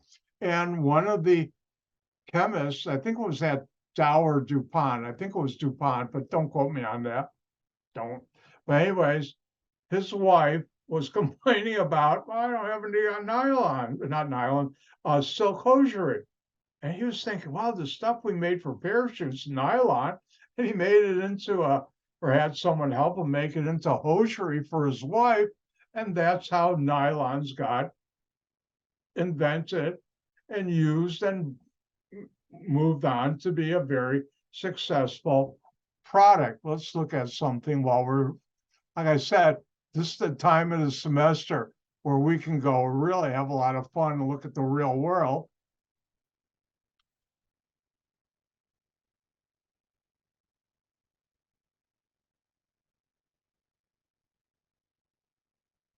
And here, if you notice, a pair of nylon stockings, and let's see, you see I guess they were done before World War II. I'm corrected. But anyways, nylon was used for that, and then afterward, and now, not to show you, but anyways, pantyhose now are what stockings, nylons have evolved into, and those are made of a condensation polymer. Now, nylons, I'll teach you later, you take two groups together and you make an amide, and it's a polyamide. And the things that hold the two different monomers together, oh, by the way, if you don't know what I'm doing, it's a knuckle coupler from a train. I know trains. And the nylon, two monomers are connected together by an amide linkage. And it's an ester.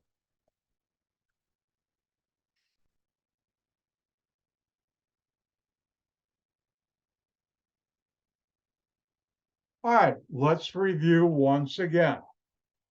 There's two types of polymers based on chemistry. One is an addition polymer, and you should know that's based on one type of monomer.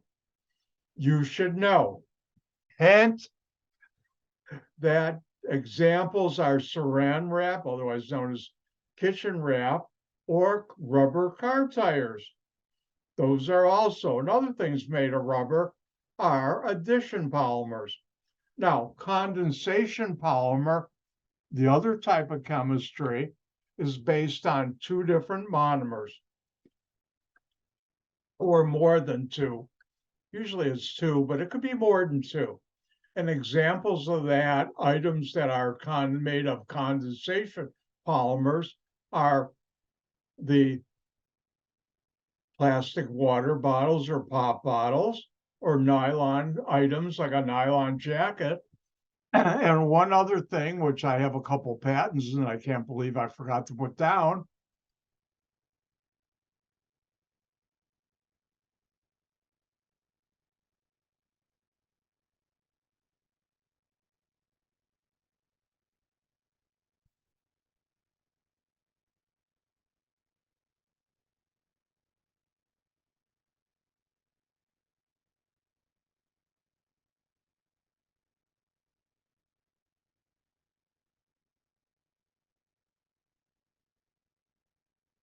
And other examples of condensation, I'll talk about a functional group that I haven't introduced you to yet. It's called the urethane functional group.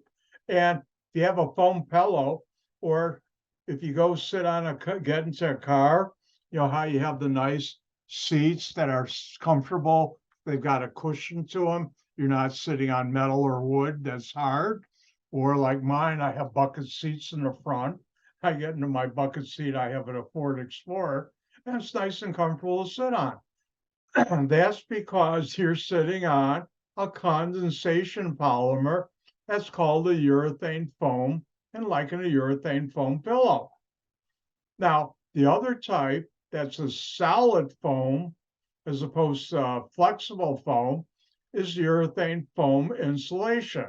I'll talk more about it, but how many of you have ever seen an old refrigerator from the 1950s?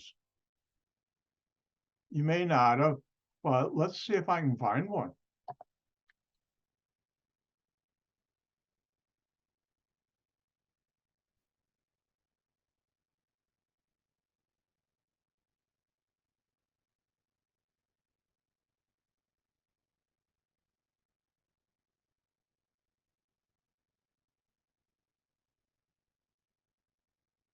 If you look here, everybody see that picture of the old refrigerator? The walls are really thick. This is a pretty new one as refrigerators go. Actually, I'd like to find an older one. Let's see something. Let's try.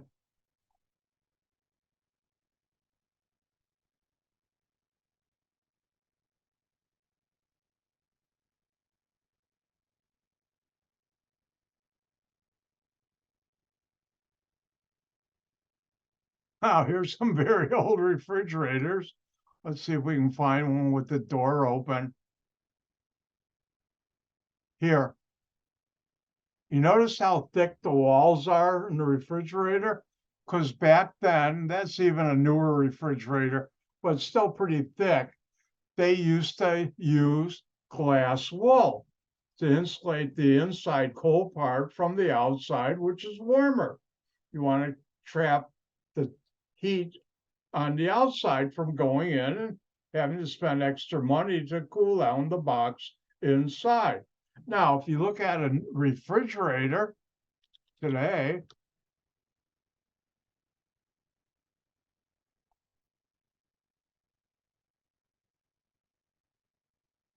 this doesn't show it that well, but the walls are a lot thinner.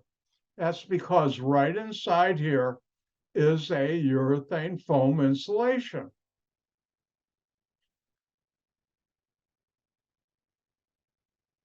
Like I said, we're getting in some good stuff now this part of the semester. And that insulation is made up of urethane foam, a condensation polymer. I'll talk more about it. Ooh, coming attractions, you'll just have to wait until Wednesday. I invented a couple of products used by urethane foam companies. And when I went to go around helping sell it with our marketing salespeople, I'll tell you about this one owner of a urethane foam company in California who kept in his office a couple of tarantulas. Ooh, I didn't like going there. Ew. Dr. White does not like tarantulas. And they were big as my hand, if not bigger. They were a monster. Yeah. I'll tell that story on Wednesday. You just have to come back to find out. So these are the two types of polymers based on types of polymers chemistry. Now, there's another important way for classifying polymers. And I should mention, I worked at one company, actually two, that helped either sell chemicals to the polymer industry or actually made their polymers. In fact, my last US patent dealt with making new types of polymers. So it's an area I know just a little about, a little, like a lot. All right. Now, the other type of way of basing polymers is by a key physical property of the polymer.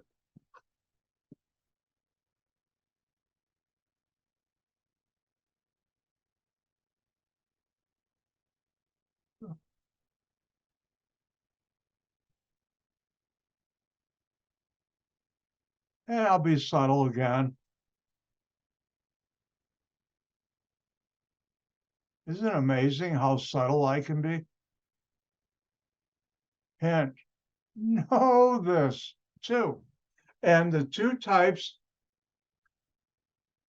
of ways of dealing with a key physical property, one type is a thermoplastic. And you should know a thermoplastic, once formed, can be reheated to form a new shape. An example would be a polyester bottle, a pop bottle.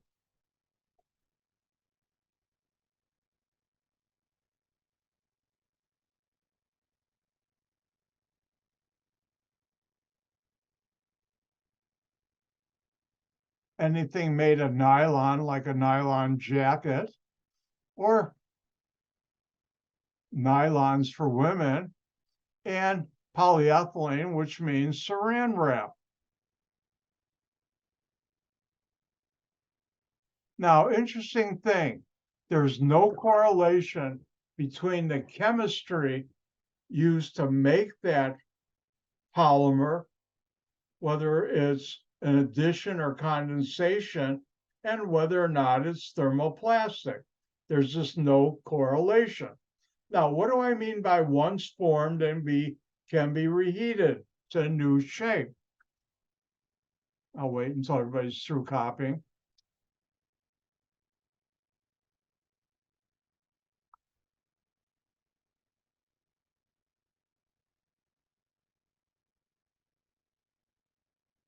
Here, if I took off the label here, and I could take off the top, if I just had this bottle, I can heat it, it will become a liquid, and I can reshape it to another bottle or some other shape. In other words, you can recycle it.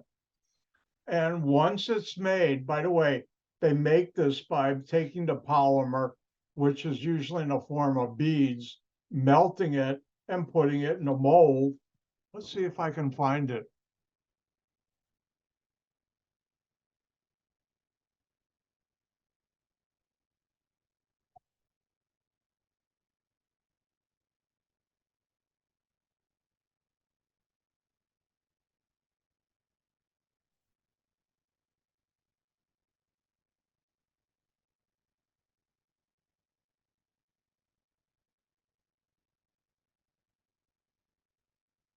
Don't you love the internet?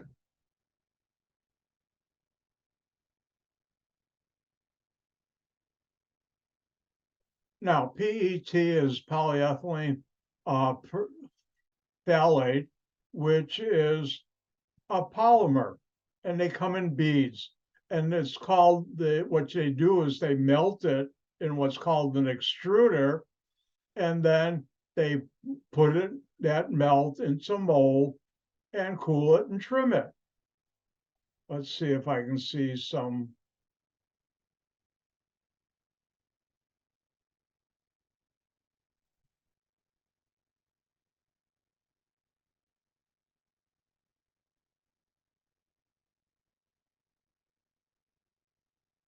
It's a long PDF file. This is something.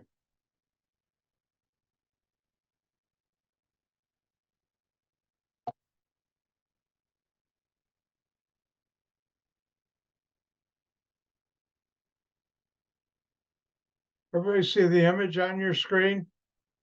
They take the smaller pieces of the polymer that, even though they're big molecules, it's still made into little beads. They melt it, pressurize it in a mold. Here they melt it, and it blows it out and cool it down, and it makes this bottle. Now, a thermoplastic polymer, I can take this bottle once it's clean, cut it up into little pieces, melt it, and repeat this process to make new things.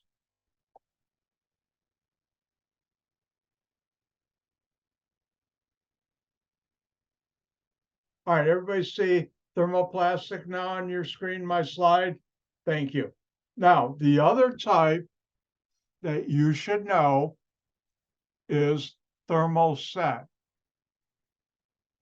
Now, thermoset is different, and you should know that once formed, a thermoset polymer cannot be reheated to form new shapes.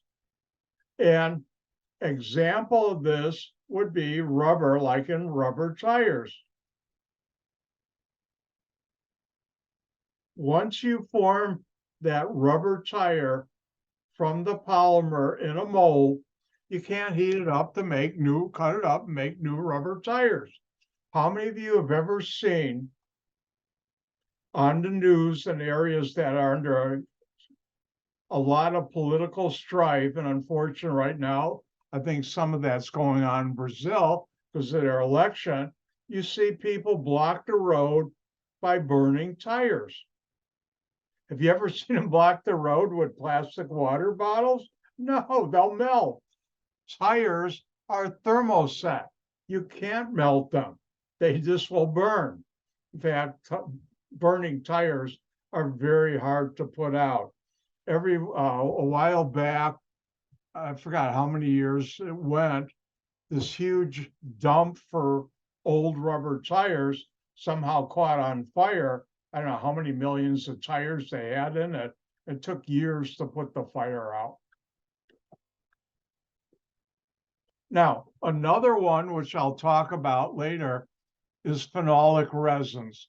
An example of phenolic resins, if you do not have metal or wood buttons, your buttons are made out of phenolic resin. And I actually worked for a company for a number of years. Then it was called Borden Chemical, now Hexion. That was one of the largest companies in the world that made phenolic resins. And one area is, and we used to kid the salesman there, your buttons. You have buttons on a shirt that aren't metal or wood, those are phenolic resins. And these can be. And urethanes, whether they're your foam insulation, you can't reheat those again because they're thermoset. You should know there's two types of polymers based on a key physical property of that polymer. One is thermoplastic. A thermoplastic is a polymer once formed, it's like in a bottle or something like that. It's not formed the actual molecule, but you take the beads of the molecule and you make them into a shape. They cannot be reheated to form a new shape. Or they can be reheated. I'm getting ahead of myself. Hold on, let me back up. Instant replay. Thermoplastic, once formed, can be reheated to form a new shape, like a plastic water bottle. And you should know examples of thermoplastic, like a popper water bottle, or a nylon jacket, or saran wrap. And thermoset, meaning set is stuck the way you form it, once formed, cannot be reheated to form a new shape. An example of this is rubber tires, your buttons that are not metal or wood, and urethane foam products like urethane.